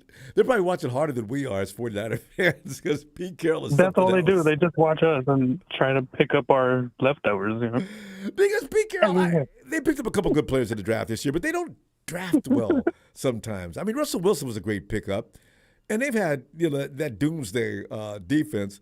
But since then, they pick up some players sometimes that. What's that running back's name they picked up in the first round that year? Why would you pick up a running back in the first round? You guys have other needs. And they've done some other things. Was that Rashad Penny? Yeah, that's him. Rashad Penny in the first round? Although he does look better now. But I don't know, first round? You don't need anything else? Jesus. But, they did. So... And they got a good run game. Rashard Penny does look good suddenly, and that other kid that played last year a little bit, I forgot his name. I saw him in a preseason game today. He looks good, really good. You talking about the Seahawks? Was it Homer? Homer? Yeah, Homer. Yeah, he does look very good. Yeah. So they're gonna have a good 1-2 punch. They lost that terrorizing running back that I used to scare me to death last year. But they're still going to be okay as far as the run game goes. And Pete Carroll, run the ball and play defense. That's what they do. Yeah. Joel, looks like we're going to go. I'm gonna see you tomorrow.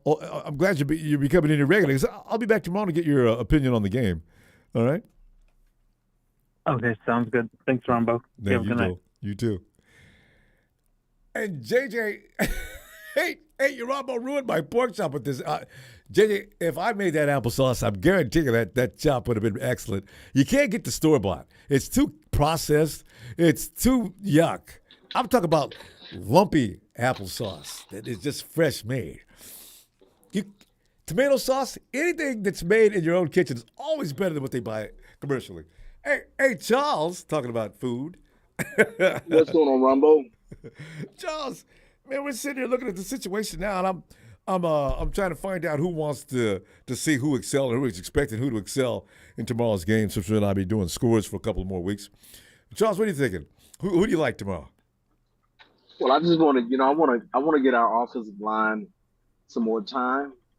All the rookies, all our starters that are rookies that are starting, or first-year players that are starting. I want them to get some more experience so they can be better for week one. That's what I want to see. I want to see that starting offensive line improve. I wish the one player that I wish was out, that was playing right now, that I wish could get hurt was Mike McGlinchey. Charles said that with all seriousness too. Let me get this right. Look, Let me say it again. I wish he could tweak his hamstring like Ward. Tweak his hamstring about 5 times this season. I'd be happy. Charles, please enlighten us. Now, why would you wish that on Mike McGlinchey? Because he can't pass protect. And I don't know. Look, this is the only person in 49er history that was drafted in the first round, was given a position without any competition, any serious competition. I mean, he was given the right guard, the right tackle spot, and he hasn't, regardless of who came along, he hasn't. Shanahan hasn't given that position to anybody else. Charles, he's worse. I mean, just to add to your anger, remember they put Trent Brown on a bus or a plane or something. I know. The night before. I know.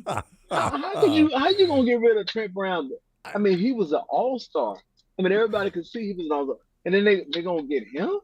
Well, you remember what happened, right? Trent came in, and I think the 49ers had told him to trim down during the offseason. He came in big as a house. And also, Trent was not good at run blocking, although I don't remember him being that bad as a run blocker. He was good at run blocking. Man, I thought so, too. He was great at everything. They just didn't like the boy. I guess. They didn't like it. Anybody that they didn't like, they just got rid of him. Oh. And so. Oh, you know what else? Remember?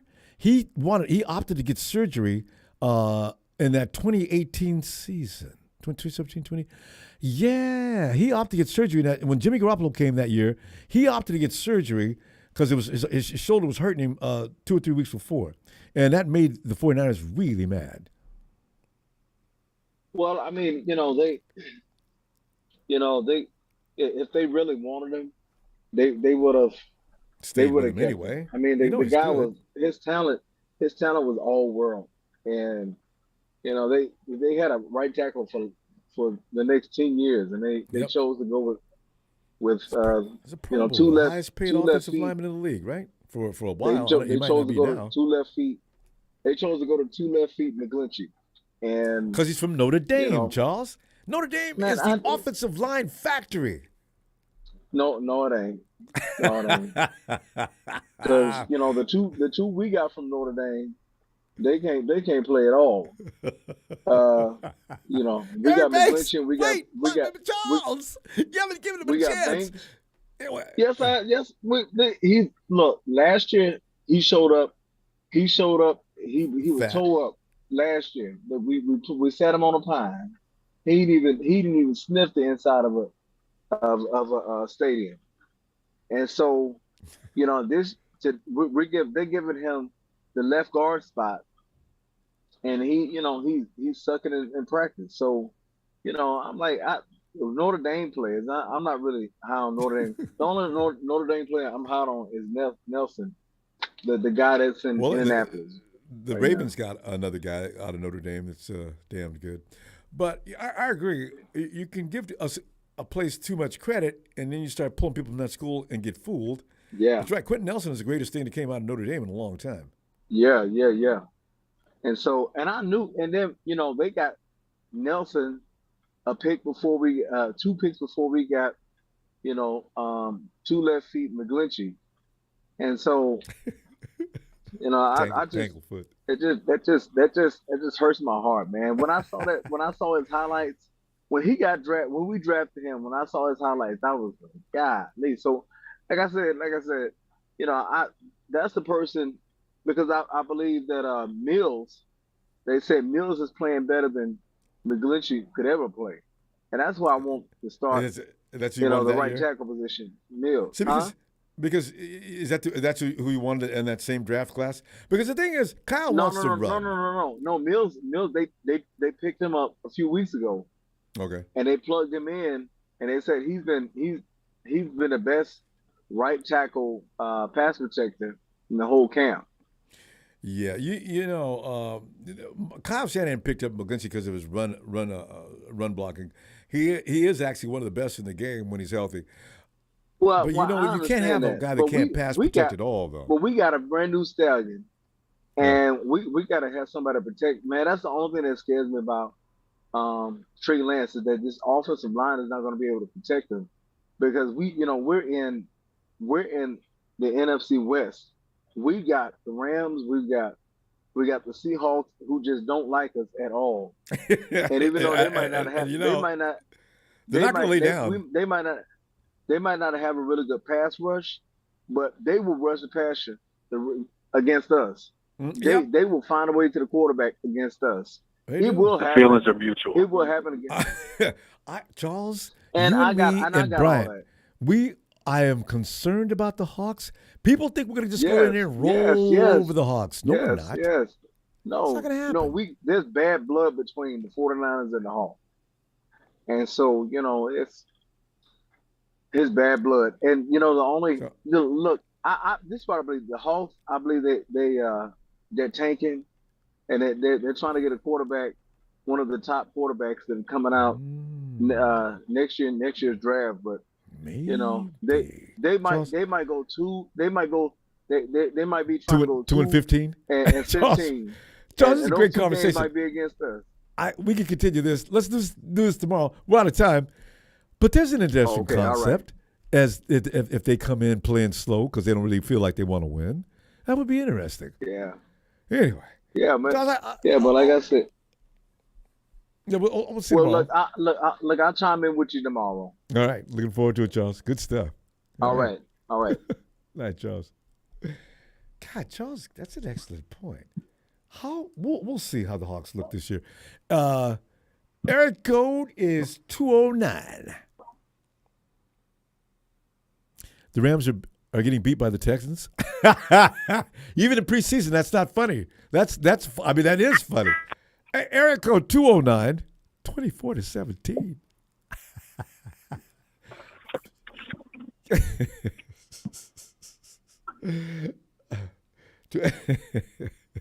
I got to compose myself. But Marketing Pro, you guys, you explain that. It's preseason. We ain't serious about no preseason. I don't know what y'all laughing about. 209 area code. They gave up the lead. That's what happens when you soften and bird shit. They were leading, though. That's even worse, Ellis. They were leading and got snatched. Go Rams. I've called 209. I'm trying to get 209. 209, please answer. Hello.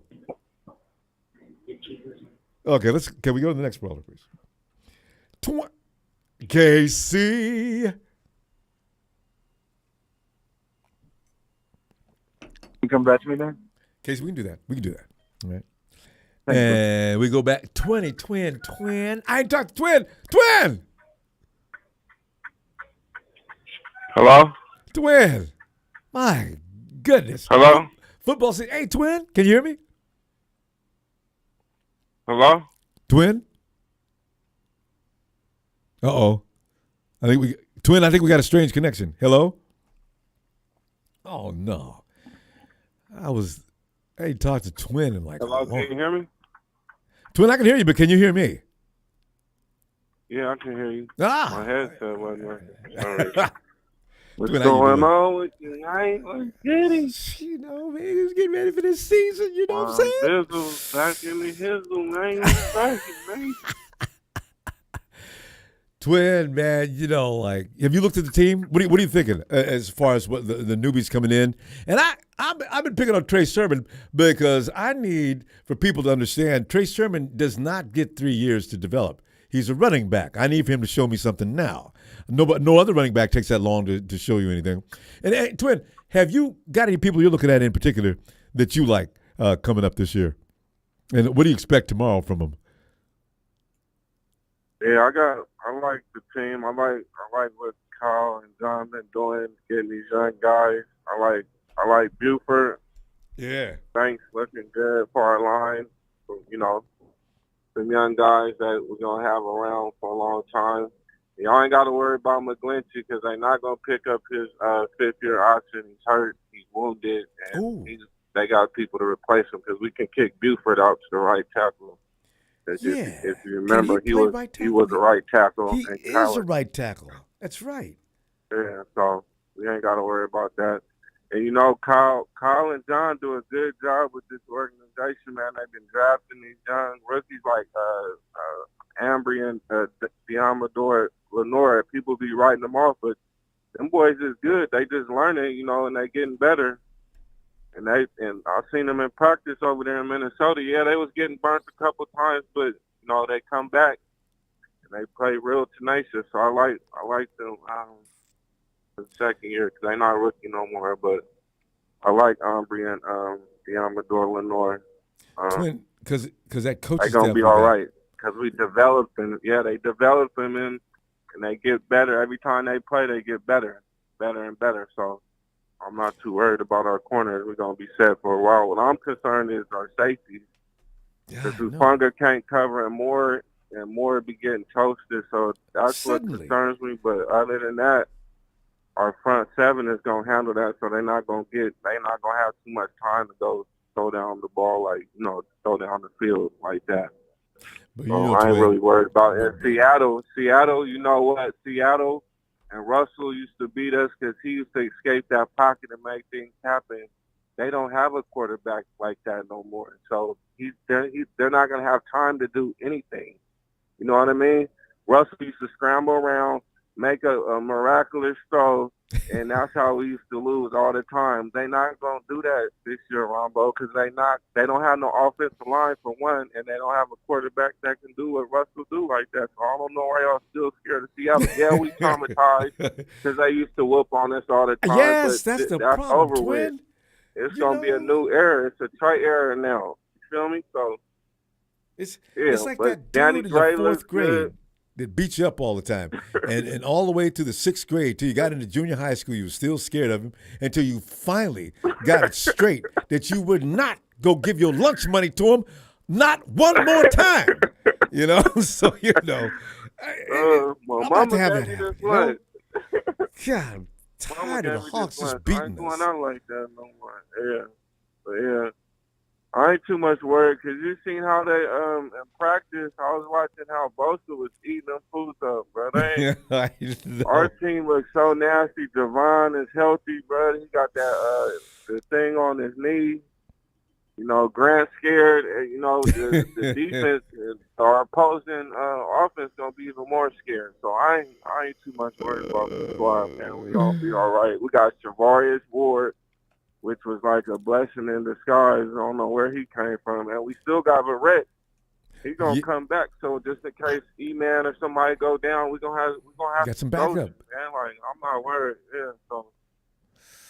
I'm just hope everybody stay healthy. And we gonna move on. I don't even want to talk about Jimmy and the trade thing. Like it is what it is. So we just let's move on and ride for our squad like we've been doing. With even when we had Brian Hoyer, we weren't going through none of this. We were still rocking with Brian Hoyer. So whoever's our quarterback, let's just rock with him and let's get these W's, man. Like that's all that matters. So. Yeah, and you know what? He's got so much talent around Trey. It's going to be hard. He's going to have to try to fail. There's just so much talent around him. It's better this year. Ronbo, he can run. The boy can run. He can run. And if also, that offensive line get the shackling and wiggling around, that boy will be out and get 10 yards so fast to make your head spin. Like it's gonna be okay. Like that could I don't know what y'all worried about. Like that could ruin a DC's whatever he had planned. That could ruin it because you know what they can do. Did you see the options they was doing? Did you see them triple wishbone college options? And people's gonna be staying up all night trying to figure out what we're gonna do. Like you're right though. And you gotta watch Gray streak down the field. When I was watching the combine, Ronbo, I seen that boy run. I think he ran like a 4.29, and he blew everybody's mind back. If I'm not correct, it was like a 4.29 or something like that. He ran the fastest 40 at the combine. He can run. And so, yeah. And with that, if you don't jam him up at the line of scrimmage, taking the top off. Yes. Yeah, with him taking the top off, Debo and Ayuk and Kittle running through all them zigzags and what Kyle putting up. Come on, bro. Like it's gonna be ugly this season, bro. Like just get ready, man. Get your popcorn ready, man. We're gonna have a good season. I've already And all ordered this cases will be behind online. us with Jimmy and all that. It'll all be behind us, man. We're gonna continue on, man. Like, that's all I gotta say. I want to see this game tomorrow. Watch who gonna get cut and all of that. And I like that rookie. Not a rookie, but Teray. I think he's like a defense end. Nick Bosa does not get through talking about him. I know what you're talking about, but yeah, he's going to make this team. I really do think so. Him and Burke. Burke Burke, always around yes, the ball. dude. I'm like, yeah, he always around the ball. So Always. man, these guys that's going to be on special teams. Like, you know what I mean? Waiting for somebody to slip up, man. I just appreciate John and Carl, man, because they keep their efforts. I mean, they doing a good job. We was on their helmet last year. We was 2-4, and everybody thought we were just going back to the dump. But they do a good job with these drafting and stuff, man. Tell you, we're going to be singing Tony Montana. It's coming back. Twin, we got to roll. I know you're already rolling in that big rig. You on the road tonight? Yeah, man, back at it, man, getting this money up. Yeah, I'm gonna be watching the game. You gonna do a watch party? I'm definitely gonna do that. Definitely gonna do that. And after the game, get ready to collect. I'll be looking forward to it. Still rocking with you. We lost a few homies, but it's still red and gold, man. You the real ones are still around. That'll never change. Twin, appreciate you, fam. Great to hear from you again. All right. All right. Talk to you tomorrow. All right, out. Yeah, Twin, just like Bryant goes all the way back to Red Gold Radio days. Bryant, speaking of. Hey, Mr. Ronbo, how are you tonight? Hey, Bryant, feeling great. This is that time of year where it's easy to feel great. We don't have any last week. We don't have to say things like, last week we screwed up and we could have done better in certain positions. Hopefully we don't have to go through that conversation and having an L or anything like that. So it's still fun to talk about football. We get all serious in 2 weeks, though, Brian. What are you thinking tomorrow, though, as far as the guys that are coming out there to make a team? Who do you expect to shine tomorrow on your list of players that you know good and well because of the fact that you know what you're doing, Brian? Who's going to show it tomorrow and who's going to be in that final 53? Well, who's going to shine tomorrow? They might highlight, like, Danny Gray a little bit, where they might do, something with a wide receiver. But as far as, the defense, there's a couple players that might stand out because they're not going to be playing the starters. They're going to be playing the backups. I know that's exactly what I mean. Some of those guys that are coming and trying to get a job, who do you suspect is going to continue to shine amongst, and like the guys, for the guys from last week, anybody else? I like Womack. Yeah, everybody likes him. Everybody likes him. And then as far as that, I'm really, I like the special teams. I know Xavier Pepper's going to make the team. Robbie Gold. I don't think Robbie's going to be here too much longer. So I'm really hoping we can give him a ring because he is getting older. Yeah. He doesn't like living in a hotel room. Mitch Wisnowski, he's not the best punter, but he's got a lot of grit to him. He's not afraid to tackle. So, I always defend him. But as far as the team overall, I'm really looking forward to seeing Purdy because I'm not a big fan of Stetfield, even though he's a big, tall quarterback. And he's supposed to know the offense and stuff like that. And he's supposed to have given him like $2 million. They 2 years in a row. I'm not sure what his contract is, if it's guaranteed or. Purdy? Stetfield. Yeah. Yeah, Stetfield. But Purdy, I really like him, Mr. Irrelevant. I like the mobility about him. I'm always, I'm a big fan of third-string quarterbacks because I played high school football. I was a third-string quarterback. Were you the third-string quarterback, Brian? All right. I was too short. They kept saying I was too short. But I got to make the kickoffs, and I got to do field goal kicking. So I always have a favorite for special teams because that's for me. There you go. Gag State, Stockton, California. But anyway, awesome. And then Stetfield, he grows up really close to where I live at. I live in Stockton, Modesto, so I'm not hating on the guy. I just don't think he's the best necessarily. Best guy. Is he from Modesto? Is he from Modesto? Yeah. Yeah. Legendary town. Yeah. It's crazy. Like even Kaepernick, so it's like he was from Turlock. So we got a lot of good 49er players. Aaron Rodgers, you know what I mean? Like, come on, like Tom Brady, you know, it's like really crazy. Everybody else for the longest time, Joe Montana, Dan Marino, they're from Pennsylvania. Not Pennsylvania, but Philadelphia, not Philadelphia. Philadelphia is a city. It's where I can't think of the name of the state right now. I'm drawing a blank, but Pennsylvania, where the Steelers play. Pennsylvania? Hey, yeah, small town ball. You know Pittsburgh. what? It's the thing is, What's Brian. the state that Pittsburgh because small Dan towns Marino always and Joe develop these Montana kind of both players. came from- I'm sorry, I'm drawing a blank. I had one more Heineken and I probably should have apologized. I think Heineken. Don't get me started about that. I get in arguments with people about Heineken. Heineken's a little overrated. You know what? But never mind. We'll talk beer later. You know what's my problem is? I've gotten into microbrews too much.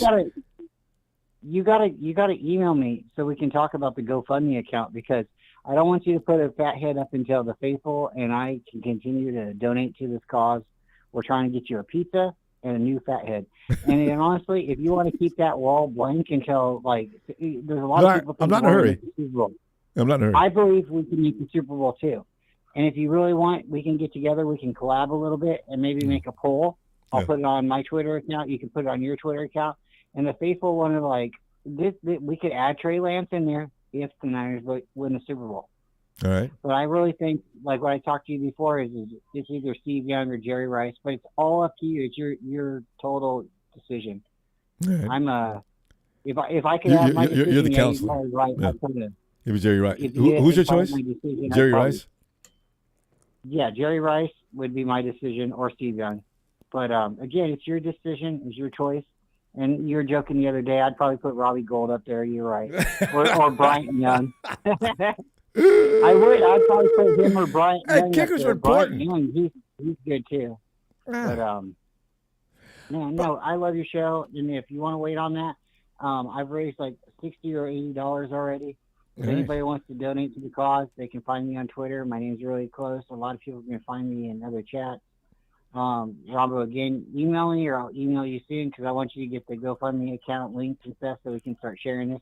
I don't think it's right for you to have to pay for the background, because one, it's not right, but it's like, look, if you love this channel and you like seeing, Ronbo, you can be like, hey, when you look back up on that fat head and you're like, hey, I helped support this channel and I put, Frank Gore up there, I put, Jerry Rice or whatever the poll is, because I think if you did like a poll for like 5 players, I think you'd get a lot of feedback, or 4 players, whatever, and you can do whoever you want. But I like what you said about, doing players that's won the Super Bowls before, players that are retired, because then you don't have to pull them down. Yeah. Yeah, I don't want to go through that again. But if you want to throw that mulligan in, right? The what? Throw that mulligan in and say if Trey Lance wins that Super Bowl, you can wait all the way till this end of the year and throw him up there if you want. But that's all up to you. Again, it's your show. No. That's a good that's a good measure, because if he wins the Super Bowl, he will have earned that spot. Actually, But if anybody's listening again, we're trying to raise $200, because a fat head's about $109. It's like $150, I think, for shipping and handling. And we want to hook up Ronbo like $50 for a pizza and a 6-pack of beer if you want. I love the idea. All right. So once again, hey. Well, I'll hit you up on your email here real soon so we can get a little bit more of the details raised out. But I've hit like $60 on my GoFundMe account. Tony Nagataga from Hawaii, shout out to him. He's donated to it. All Anybody right. who Thanks, really Tony. hates Jimmy Garoppolo, and I really want to emphasize that, if you really hate Jimmy, donate to this cause. It's a good cause. He's down off the wall, and we're going to put up a new goat. But don't let that inspire you. No hating Jimmy. I'll never understand the hate for Jimmy. 10 years from now, I'll understand why did they hate him so much. We had 2 out of 3 years we were sitting on top of the heap, and we failed. Again, I'm not a Jimmy hater. I just want I support you every way I can. And I just wanted to see you put somebody else up there that you're happy with, because again, Jimmy did us a lot of service, but it's time for him. It's his time. And if anybody wants to donate to this good cause, Joe's the GOAT. Let's put another GOAT up there. Ronbo, you have a great night. Faithful, thank you, production. Thank you, everybody. I'll call it again real soon, Ronbo. Looking forward to it.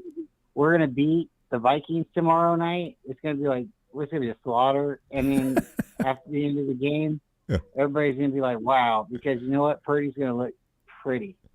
Everybody's gonna be like, "He sure is pretty." I'm looking forward to that, Brian. Yeah, get into the Heineken for me, will you? I'm going to see you tomorrow, Brian. All right. All right. You might mess the Yeah, family, good too. Night, Brian. I will. Thank you. Hey, Paul III says, man, these Vikes fans really out here bragging about practice highlights. It's just sad. Are you complaining that they didn't even dig into the playbook? Paul, Vikings fans are bragging about practice? Always drink cerveza. Yeah, some of the Mexican beers too. I don't. Heineken is overrated. Hey, Casey, is that you? Yeah. Yeah. I mean, I got to think about the Dos Equis, man. It makes me laugh. So but Dos Equis is a crisp, refreshing. I like that kind of brew. But Casey, Rumble, that was the longest outro I've ever heard. That's crazy. But Case, man, we're waiting for you to get back. And I understand you're busy and all, but can you give us a feeling as to who do you think is going to shine tomorrow in practice? Now, the starters aren't going to be out there unless Kyle was kidding. And who's your money on? And being the betting man that you are, Casey, I bet you do have your money on some players that you know are not going to get cut. No, Ronbo, I stopped betting on the NFL. I can't hit a parlay to save my life, man. No, I'm just kidding. But that's how it's been this MLB season. I can't wait for the NFL season. Yeah. But actually, can we touch on what happened to the Jimmy G fathead real quick, though? What did you do with it? Did you burn it? Did you... Oh, no. What'd you do, Ronbo? No, I'm having it bronze. Jimmy G, to me, I'm keeping that. I'm never throwing that away. Jimmy, I'm serious when I say I will never hate Jimmy G. Casey, I remember crying when nobody was watching before he came. We were getting our ass handed to us week after week after week. And Jimmy Tom Sula, my feelings were always hurt. And I said, and then we got the golden boy from Iowa. Here comes C.J. Beathard, and they're just beating him hard every week. And then here comes Mullins, and we're still getting our brains beat out. I said, what there's no light to tell. This is what we're gonna do for the next 5-6 years. My God! And suddenly, he rides in on a horse, shining armor. He gets off the horse. He comes in. Hi, my name's Jimmy Garoppolo, and I'm here to change things. And he did. Boom! We became relevant. People were talking about the 49ers. They said they got a chance to win it all. I'll never hate him. Never. And proud to say. But, we're making a change, and I'm also going to support this quarterback. I hope we win. That's all I ask. Rumble, I'll never hate any 49er. You know what I mean? Even Kyle Williams and A.J. Jenkins. No, wait a minute. Wait, Kyle Williams? That's not the wait. Kyle Williams, I may have to dislike him a little bit. Oh, man. Kyle, you could have just moved a little bit to the right or the left. We were going to beat that team in the Super Bowl, Kyle. Look what you did. Anyway. Rumble. What are we talking about? We got the Vikings up tomorrow? Yeah. Yeah, man. This is going to be, I think it's going to be 30-10, Ronbo. I think it's going to be all Niners, and then the Vikings get like a late fourth quarter touchdown. Remember that year we lost the Vikings in the fourth quarter, and we had that game over? With Brett Favre? No. I'm talking about, actually, this was the first year following Jimmy first signed 2018 preseason, and the Jet McKinnon, of which I knew nothing about. We had because you know how you love winning, even in preseason. We had that game; it was over, and we on a kick, should I say, kicked it off. Jet McKinnon ran the full length of the field into the end zone, and we lost. I was devastated. I don't remember that, Rumble. I do. See, those are the kind of things I never forget. But Rumble, that kind of reminds me of a point I wanted to make. I thought it was. I love how your football experience and knowledge, shines in its in its mature way, because last week you said something like, had the 49ers lost that game, it never crossed my mind that they were going to lose the game, but they were down twice, or they were down twice, right? So what game were we talking about? Against the Packers last week. Oh yeah. It never crossed my mind, but they totally could have lost that game. Yeah, we only lost. We only won by 7 points, which is one score. But it's crazy how that first week preseason win, and we're just everything's made in the shade and stuff. I mean, I hope they get to the Super Bowl convincingly, because last year they were 9-7, and at halftime they were down wild card 14 points to the Rams. Yeah, you remember that, Ronbo? I was playing Tony Bennett, Ronbo, at halftime. I was playing I left my heart in San Francisco. I thought our season was over, Ronbo. And then Kyle would, less than 2 minutes left, punch the ball and stuff, and then they go on this tear. I hope they just stay healthy. I hope they start off hot, 8-0 again. Hit that bye week. Because you're talking about week 17, aren't you? Yeah, the week 18. Yeah, the final. Yeah. Game. I was worried about that game. I thought it was over too. That was they were a down 14 win. at the half, Rombo. Yes, and they just That's came crazy. alive. So yeah, I had Tony Bennett on in my car. I was driving around keeping it lit, Rombo. I couldn't take this. I left my heart in San Francisco. That was one of my favorite. Maybe my favorite. Maybe my favorite football moment is Kyle punting that ball, because it was just so much. It took so much for Kyle to do that. So many years go into that moment. Yeah. And I think my second favorite football moment is when Patrick Willis chased down that Cardinal wide receiver from 20 yards behind or whatever, chased him down the sideline, dove and tackled him.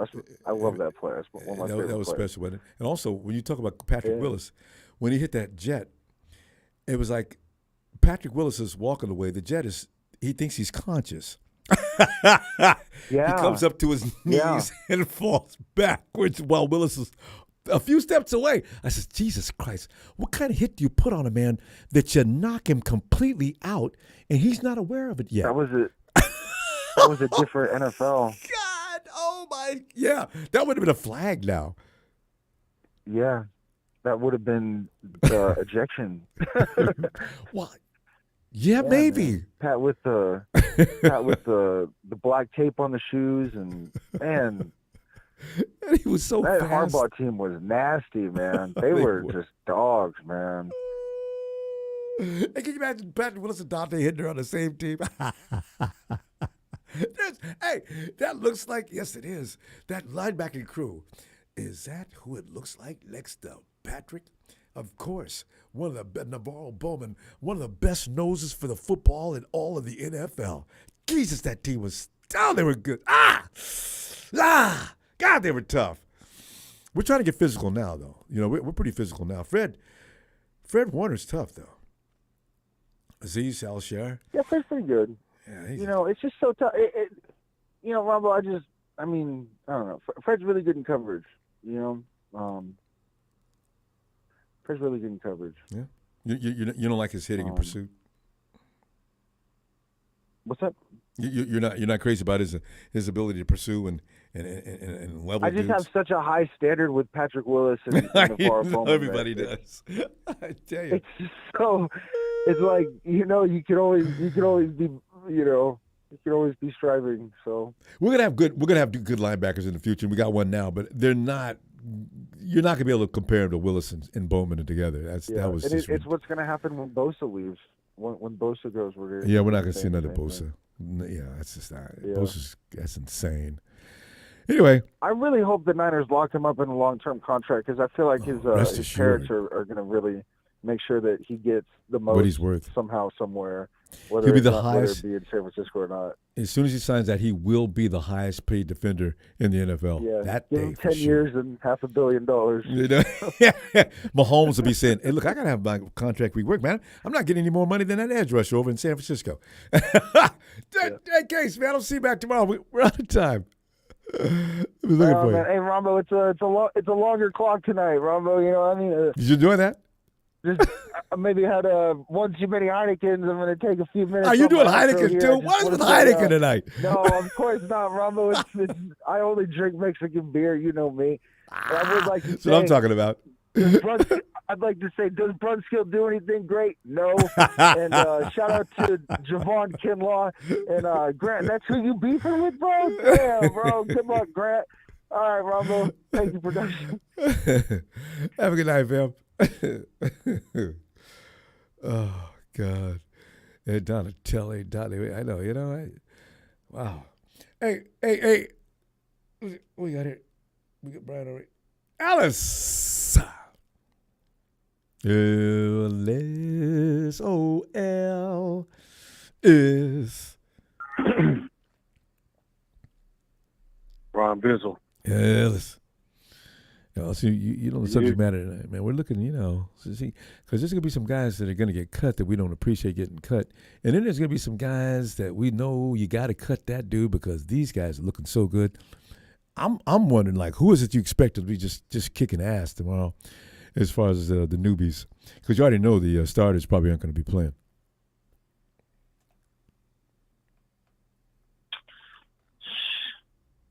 So you saying who am I looking forward to getting cut or not? No. Who do you think's going to stand out? Because you know what, the cut part is a sad thing because you can't keep 90 dudes on your roster, but the guys that will survive, the 53, and some of the kids you've seen come out so far this year. Who are you most impressed by, and who do you expect them? What do you expect them to do tomorrow? Man, as long as it's kind of rough. I haven't been hearing much about Jordan Willis through camp this year. I don't know if he's just been doing his thing. That's a he good hasn't point. been standing out really. So I don't know, man. That's a tough room too. Yeah, and Alex Barrett, you know what I mean? He's been doing good. And he's been with the team off and on, getting cut, practice squad, sitting at home and shit. You got tired of that. We've been. He needs the opportunity, man. You know what I'm saying? Him and Kevin Givens. We got rid of. Isn't Bennett the one that got caught guys. for PEDs? Barrett. Yeah, Alex PEDs. Barrett. Was that him? No, that was Jordan Willis. Oh, that was Willis. Okay. Willis may need some more of them drugs. Maybe. I always wonder when players get caught on that. Is that why they were playing at that level? Man, you never can be too sure, but it shouldn't. Anybody, when it's in you, you don't got to do that kind of shit. If it's not in you, then you got to do that kind of shit, or work yourself up to a place to where you don't need that, and you can actually show yourself that you have the ability to do it without. You know what I mean? Yeah. For those that are really, really juicing, some guys do certain things, certain supplements, and they have certain things inside of it. And they didn't know.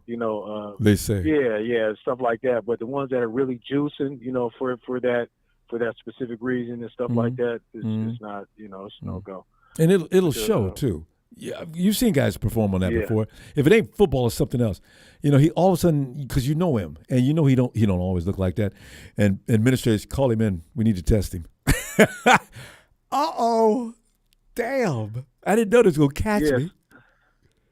I did not know we had so many Niners that went to play for the Raiders. I didn't know we had Bill Romanowski. That was before. Yep. I think I might have been before I was born or just after or something like that.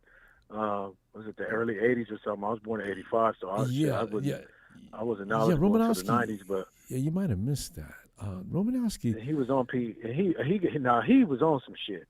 Yeah, because Romanowski was an a-hole. I mean, when he spit on a wide receiver, he just spit right through it, through his mask, and into his face. That makes him a hardcore dude. He's just a nasty man. But I'd never seen anything like that before. That was just a side effect of those roids, Ronbo. Anyway, it is. They're you ever been in the gym with a guy that's on steroids? They are the most meanest, bad mood.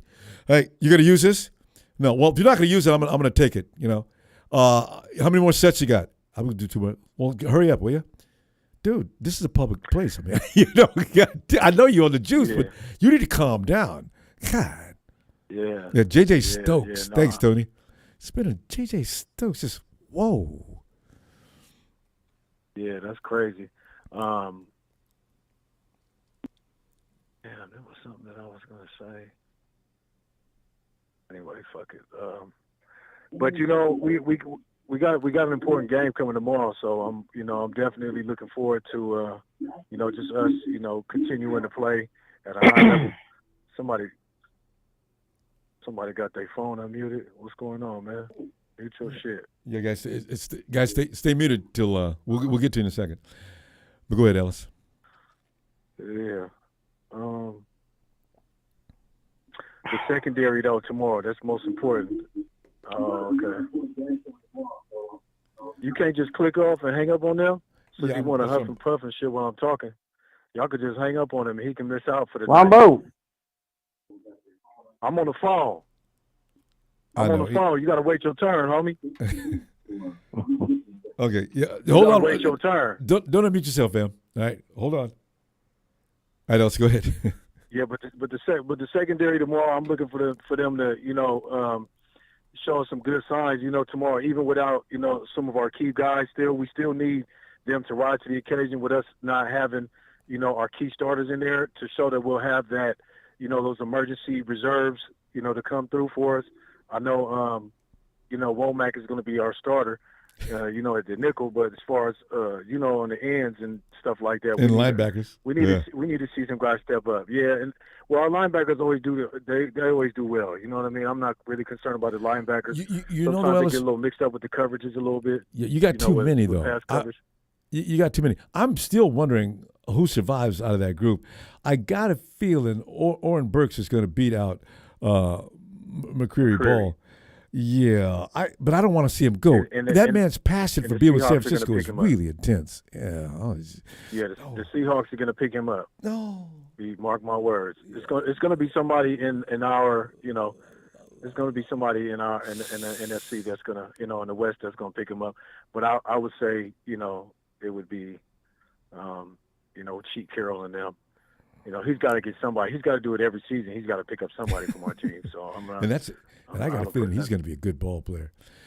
Well, we're gonna roll this clock. I tell you what I'm gonna do. I'm gonna see you tomorrow, and we're gonna be everything we're thinking about now. Yeah. We'll get the answers for it tomorrow. All right. Yeah. We're gonna have a good turnout tomorrow. Let's keep the squad lifted. The offensive line also, Ronbo. We need them to play big tomorrow for Trey. And Trey's not playing, right? Never mind. No, Trey's not playing. For Brock. Yeah. Brock and what's his name? Brock's probably gonna Stutfeld. STUD. Brock is gonna light some shit up. I know. He is fun, isn't Brock is gonna light some shit up, man. Yeah. All right, fam. Make sure you hit the like, subscribe, man. Know where you at, man. Wipe your feet. Thanks, man. Keep it respectable. Stay in your place, man. hey, shout out to you sorry ass Rams for losing in the last 15 seconds against the Texans. You got beat by their third and fourth string quarterback in the last few seconds, man. Sean McVay looked like he was turning that good old red hot color again. Anyway, Alice, that's because of that after draft. Okay, now y'all after draft. Okay, this is gonna get worse, Rams. All right. Yeah. All right, Alice. See you tomorrow. Shout out to the squad too. Yeah. See, this is. I'm not surprised. Because they don't draft anybody anymore. They don't need draft picks. If the Rams get all their picks out of the 7th and 8th round, that's fine with them. And there is no 8th round. Hey, Donut Tanisha, would you please get in here? What's going on? What's going on, Ronbo? What's going on, Faithful? And to the last caller, yeah, we saw that last the Los Angeles Flams lost the game. The last couple, you know how it went down, Ronbo. They tried to take it downfield. They was trying to drive all hard and everything. Yeah. Next thing you know, they threw him. McVay tried to let the offensive coordinator call the play, so that's mistake one. Number two, they were driving, and they threw a pass, and homeboy tried to catch it, and he tried to do a Debo, but it didn't work because he fumbled. He coughed it up like it was bad medicine. Yeah. What's going on, Faithful? What's going on, Ronbo? Yeah, Sonny. Until I heard this, I was gonna go kick back and just relax. I'm gonna go rewatch that game. If the Rams are getting their ass handed to them, I don't care if it's preseason or not. I'm going to enjoy that. Yeah. Hell yeah. Sure, you right on that, man. Because man, it doesn't matter, like they say, man. Hey, preseason is like the other season, but until the regular season start, hey, players got to stay healthy. Players fight for positions, and the veterans, you know what I'm saying? They make the show. Like you heard your boy the Silverback. And look here, Lava, we got to keep it together. Yeah. And, look here, we keep it together. You know what I'm saying? We're in Minnesota, and look here, we ain't gonna make Sudfeld, and we ain't gonna make Mr. Brock Purdy look bad. I want y'all to get out there and do y'all thing, and we're gonna go out for a tomahawk steak after this. That's what we do. Great. you develop good habits, and they'll stay with you. Don't be out here lagging. Because here's the thing. Because every year, if did the Rams win last week? Just real quickly, did the Rams win last week in their season preseason opener? I think so. Yes, they did. But I think because they played their only preseason opener, they lost it. Did they really? Because here's the thing: you can only F the draft so long, like their owner likes to say, F the draft. Yeah, well, you know what? At some point, you ain't gonna be able to sign every free agent in the league, and you run out of money anyway. So if you're not trying to farm no products, where do you think this is gonna lead? This is why when people say, "Well, Rams got the right idea," I don't know if that's gonna be it. They won okay. They got lucky last year, but that ain't sustainable. But anyway, enough about the Rams. Let us talk about the 49ers. What you Denise, who are y'all looking at for tomorrow's game? Man, I'm gonna do it like my boy. I'm gonna do it like what's my man Kyle Brandt did on. No, Peter Schrager. He said it this morning on Good Morning Football. You understand me? I think George Kittle said it right. Our boy Trey Lance might not be out there, but I do want to see 50 Shades of Grey get in the touchdown at least one or two more times tomorrow. You understand me? I do want to see some Sandy Womack get it down. You understand me? And one more movie title. I want to see my boy Javon Kinlaw turn into my man Forrest Whitaker from Fast Out of Richmond High. Because man, if you already been watching that practice, he's been doing it at practice already. That's the three I'm looking for. What's with the beef between Ayuk and Fred Warner? That's what I want to know. Well, you know what? Whoever that other go ahead. I don't like that. That's tension in the locker room. Okay. We don't need guys. Okay, but listen, RSP, big brothers fighting with little brothers. I don't like that. RSP, please. We don't unmute until we get unmuted. Please don't interrupt people. Okay. We're trying to avoid that as much as we can. I'll bring you in a second. Hold on. But yes. That's why I'm grateful to Grant Cohn for making that big man mad. He's playing inspired football. Donut? Yeah, he is. Hey, they already know. And those who don't know Donut, I like to call her who try to chime in. Please don't interrupt. Please don't interrupt the 1970s man that talk like Dolomite. Because you will catch it and you will catch it right. And once I get on my town and once I get on the moon, everything will be flatlined real soon. What's up, Ronbo? Back to you, baby. But now, look, I'm really happy that Trey Lance got the support he got from his hometown, Minnesota. Yeah, that was Even special. though he's not playing, I saw him practice and everything. And it's going to be a wonderful turnout. And I think that as far as the outcome, we haven't did this in a while. And I know it's only preseason. Let's go Niners 28. And Vikings 14, understand me. They ain't going to score too much. They probably get lucky on special teams, you understand me? That's my prediction. I like that idea because, if you're playing hard now, especially not the starters, that means you really have invested yourself fully to joining this club, and you're going to have to work hard to get on it. So, I don't want to see any tail dragging. So, Oh, no. Nobody's playing that on different positions. Like I said, the Silverback got the O lineman. Nick Bosa is talking to the D lineman. You understand me? Fred Warner's talking to the linebacker room. You understand me? Mm-hmm. Oh, of course, Trey Lance and talking to Trey Lance and Brock Purdy. They looking at Sudfeld like, look here, man. We love you, bro, and we're going to support you, but What you mean why we got one hand on each shoulder? Don't worry about it. Don't worry about it. We love you, but we might need to take you a step back. Number three will be okay, okay? Just accept your $2 million and be ready if you are needed. But, yeah, but everybody is communicating, Ronbo, and it's going to be, this is test number 2 for everybody. Those who try to make the roster, like you said, and those who've been on the roster, they try not to get, no slip-ups because we don't need no injuries. But like you said, people ain't working hard. You can lose your position from number 1 to number 2. Anything can happen at the drop of a hat, faithful.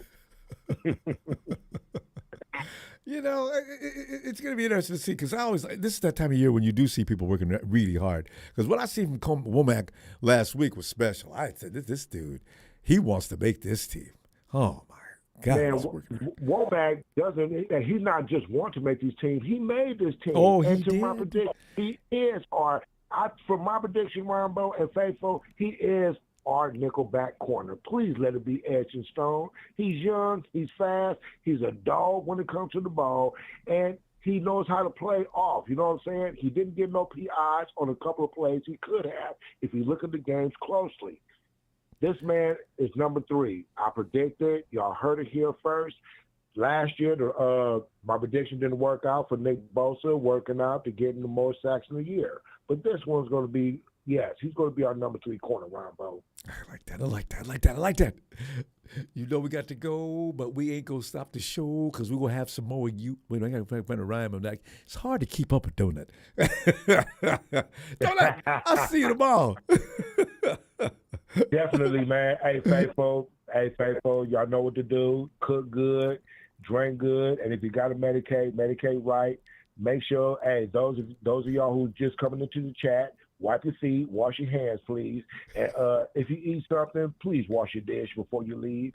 Faithful, me and Felicia out. Out. Bye, everybody. Take care and be safe. You two just have a wonderful night. I can't wait to see you tomorrow. Good night. Yes, indeed. Don't let today's bang, bang, night again. Bang, bang, night again. Night, y'all. Okay, Good RSB. night. It's RSB. Come on in. No, it's not RSB. Okay. RSB, hope you didn't get mad. We try to take people in turn because otherwise we don't hear what anybody's saying. Area code 209. Hello? Yes, and who is this? This is Lauren. Lauren?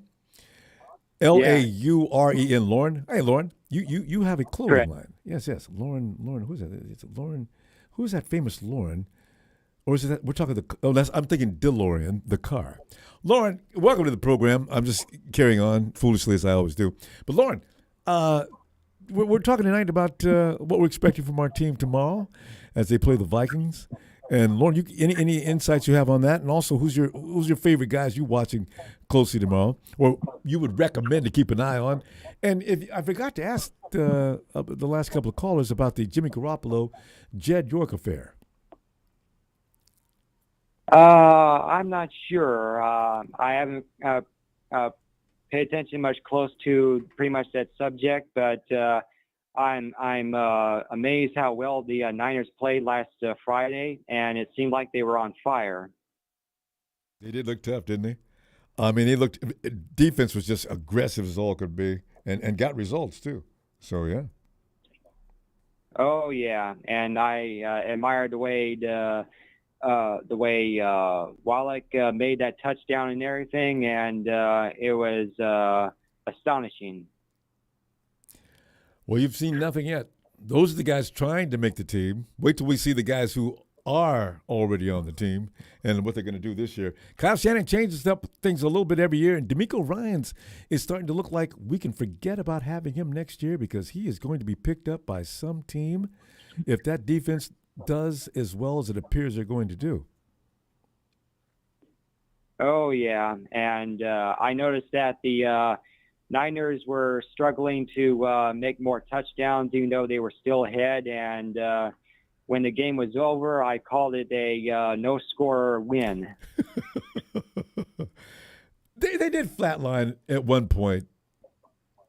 Well, no, actually, you know what, though? Every quarterback that came in did score, though. They had their moments. Stutfeld went into a funk, and couldn't come out. After coming out and leading off from the first snap, he hits Ray McCloud. But after that, he sort of became normal. Yeah. But, it's just that time of year. It's vanilla offense. There's no game plan or anything like that. So that's probably going to happen. I've noticed there's no high-scoring games. Well, the Rams gave up a lot of points today. But that's pretty much the Raiders game last night. Raiders and last week. That was last week. Yeah. But anyway.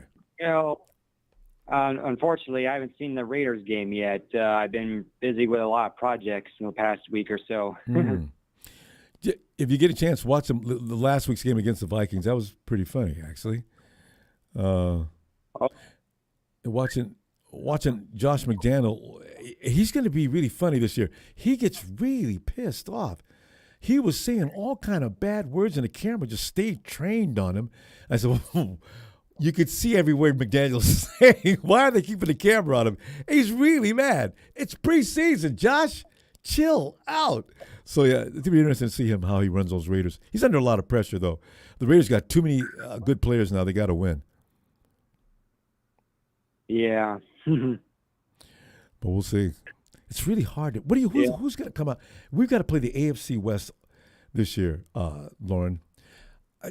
How much are we going to – what's going to happen? Just to take off the subject for a second. What do you think is going to happen? I'm not exactly sure because right now I'm pretty much in the dark in chances of this and that. Okay, because the AFC West, that is the most formidable division, and you may get some argument from some people, but that is a ripped to shreds. I mean, the Chargers. You got you got the Raiders, who look very good on paper this year. You've got the perennial people that love to Kansas City's in that division, and then Broncos picked up Russell Wilson, and he's got a lot of talent over there with him too. Oh, that's going to be a difficult run. We have to play them all.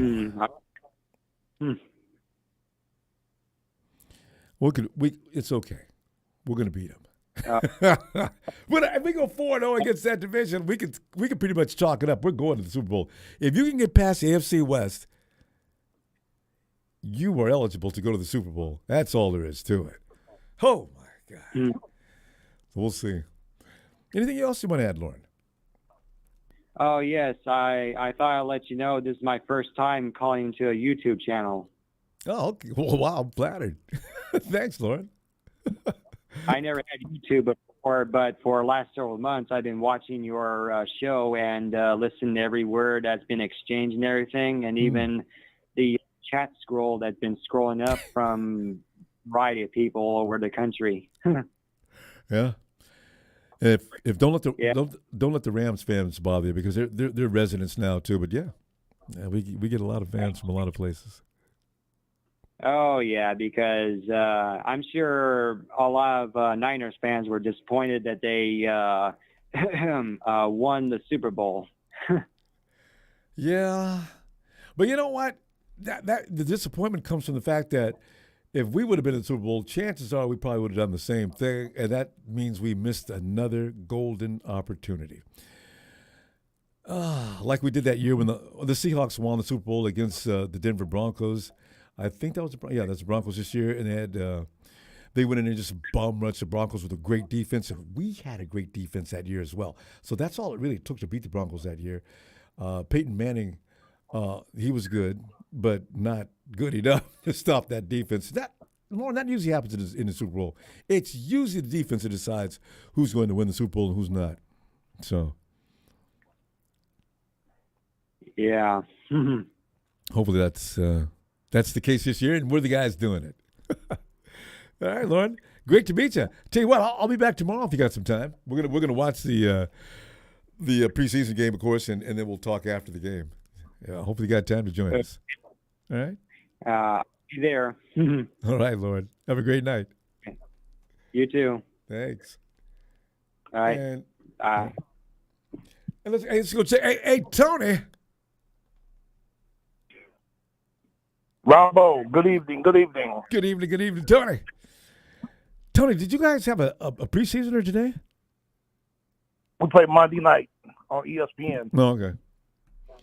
But Ronbo, I was talking Monday to you night. Wednesday. Look at that. I said we haven't had any fights.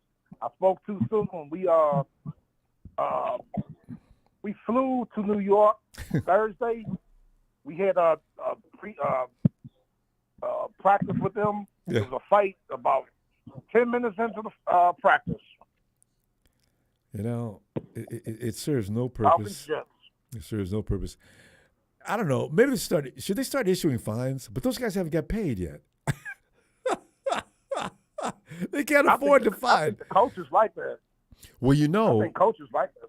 what was that coach that hit C-Mac the other day?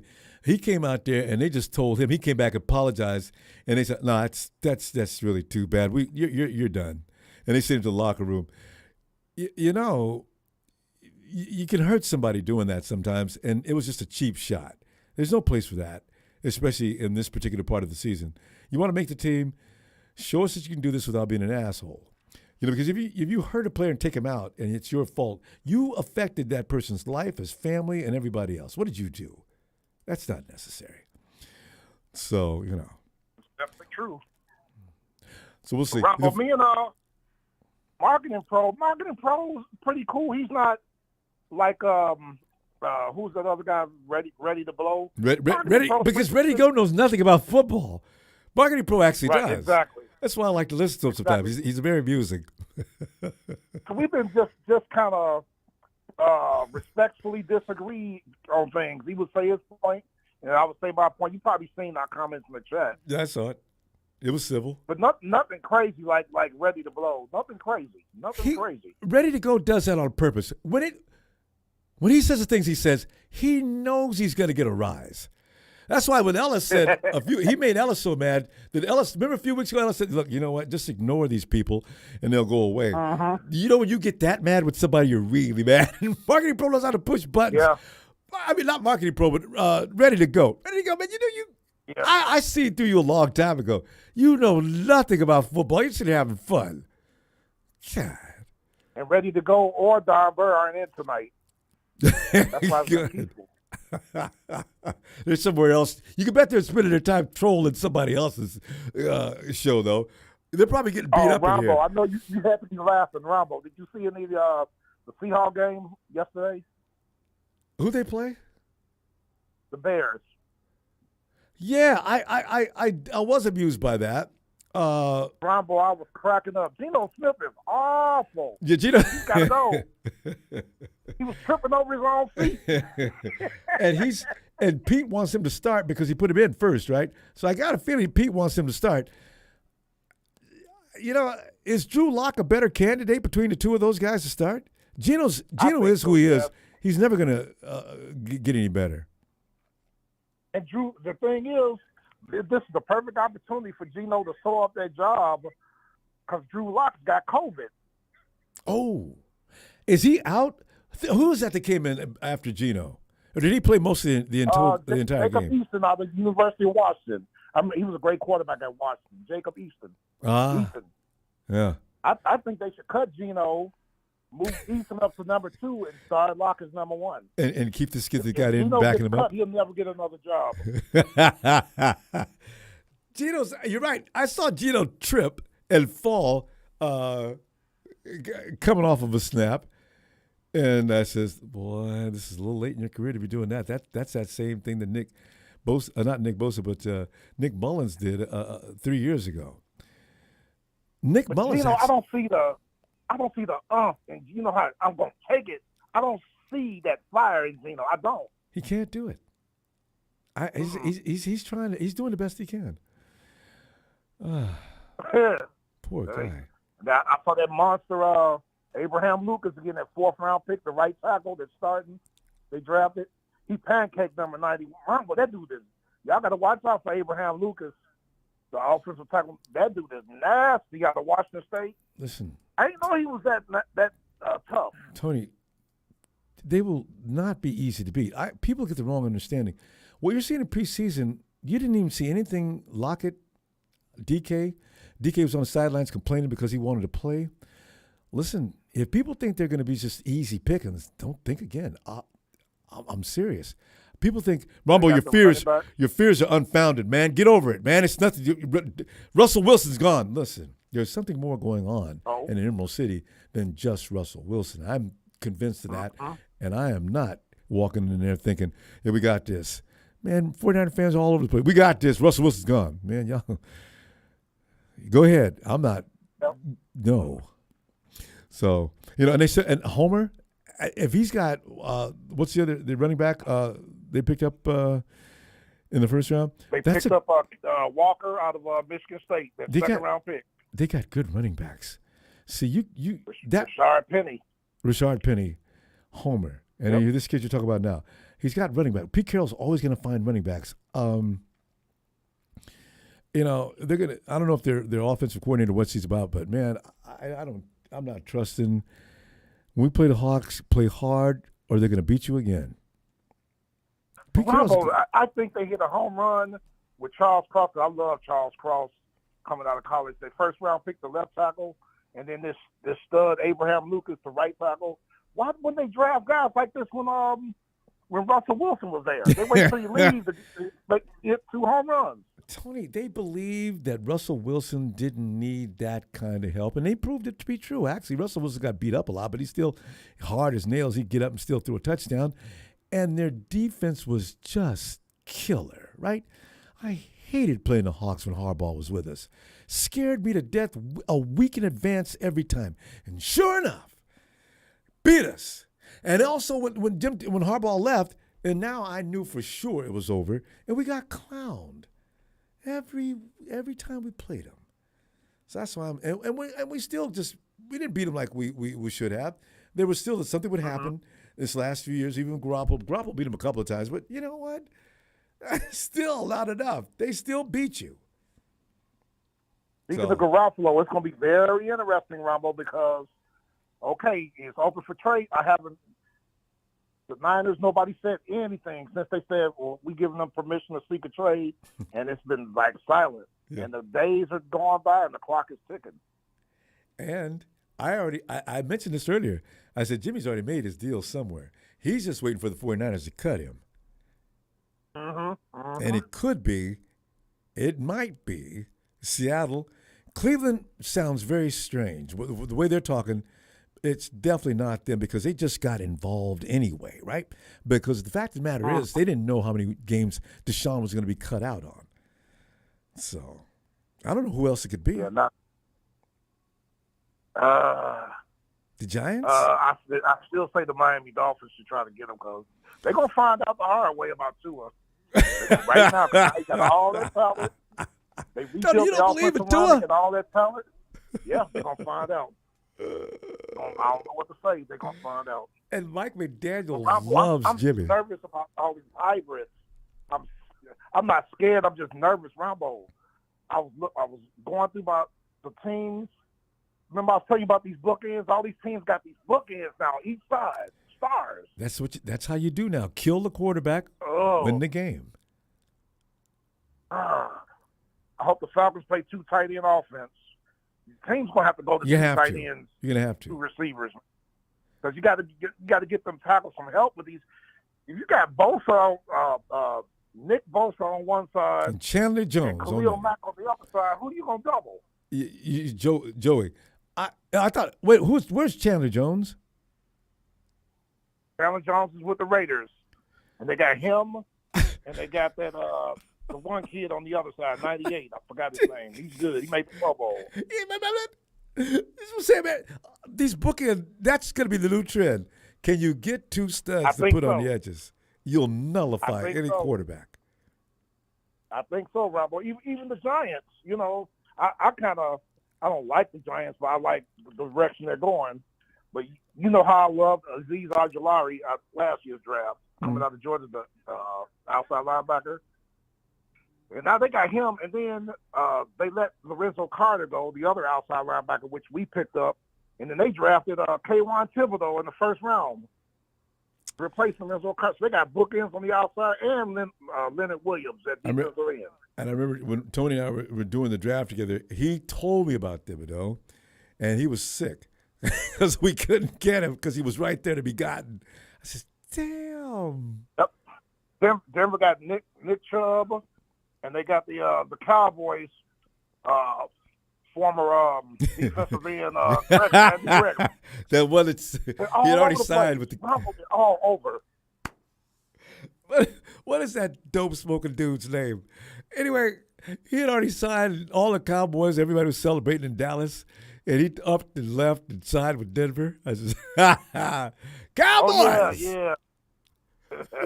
Yeah, they thought they had them signed, sealed, delivered. And then the Philadelphia Eagles inside. Oh, my goodness. Javon Hargrove made the Pro Bowl last year. Listen. The defensive tackle they got from Pittsburgh. The He made Cowboys. the Pro Bowl in week 3 against us. Tony, When he sacked Matt Ryan 3 times. the week that they play, Cowboys, Dallas and Philly play, that's going to be the most fun game to watch because the fact of the matter is you and I are going to be smiling big time because that is a beat down just waiting to happen. Philly's going to smear them all over the field, guaranteed. There's nothing Dallas can do. They've already lost too much blood. They're going to go staggering in there, and you're going to find out who the best team in the East is real quick.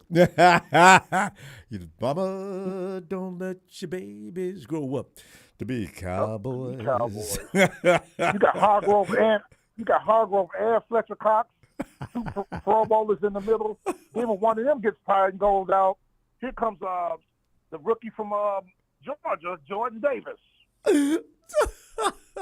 Dak. That's scary. I'm glad we don't play Philly this year. I tell you, I'm Dak, glad we don't play here Philly. comes the pain. Man, Tony, we got to go. I tell you what, I'll be back tomorrow and looking for you. What time do you guys play tomorrow?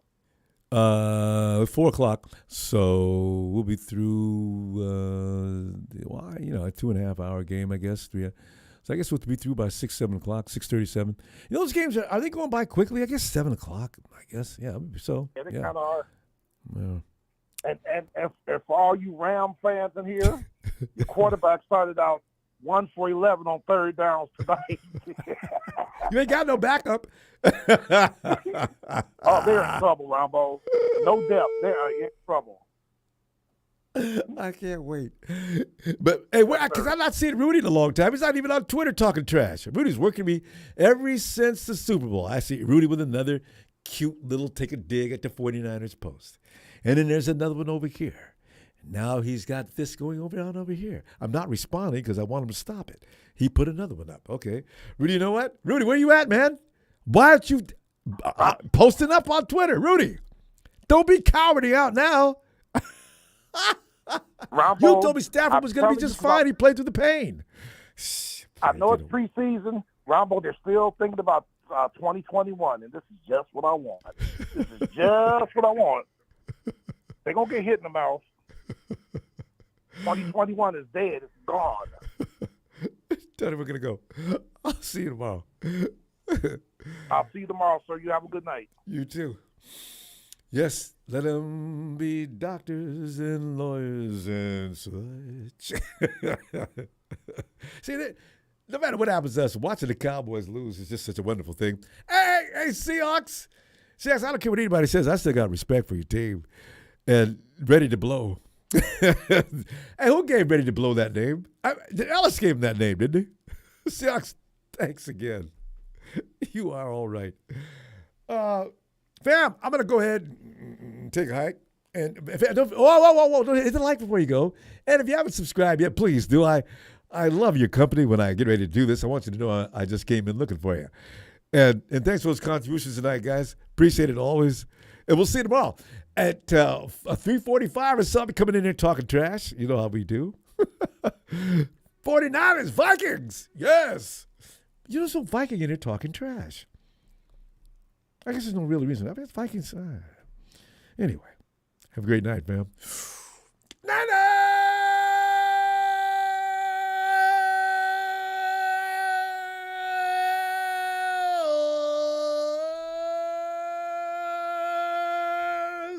Whew.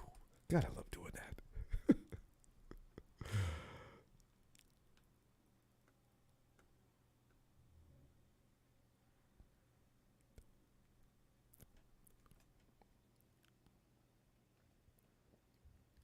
Oh, Shabazz. we can still do it. wait. Demo East. Demo. Damn. The I gotta read this. Damn you, East Side. KGB. Davis Hughes. Shabazz, he said, Ronbo, sorry I didn't make it in. I'm listening to y'all. And all Shabazz, bang, bang, Niner gang. Shabazz, we got you, fam. Thanks. We'll see you tomorrow.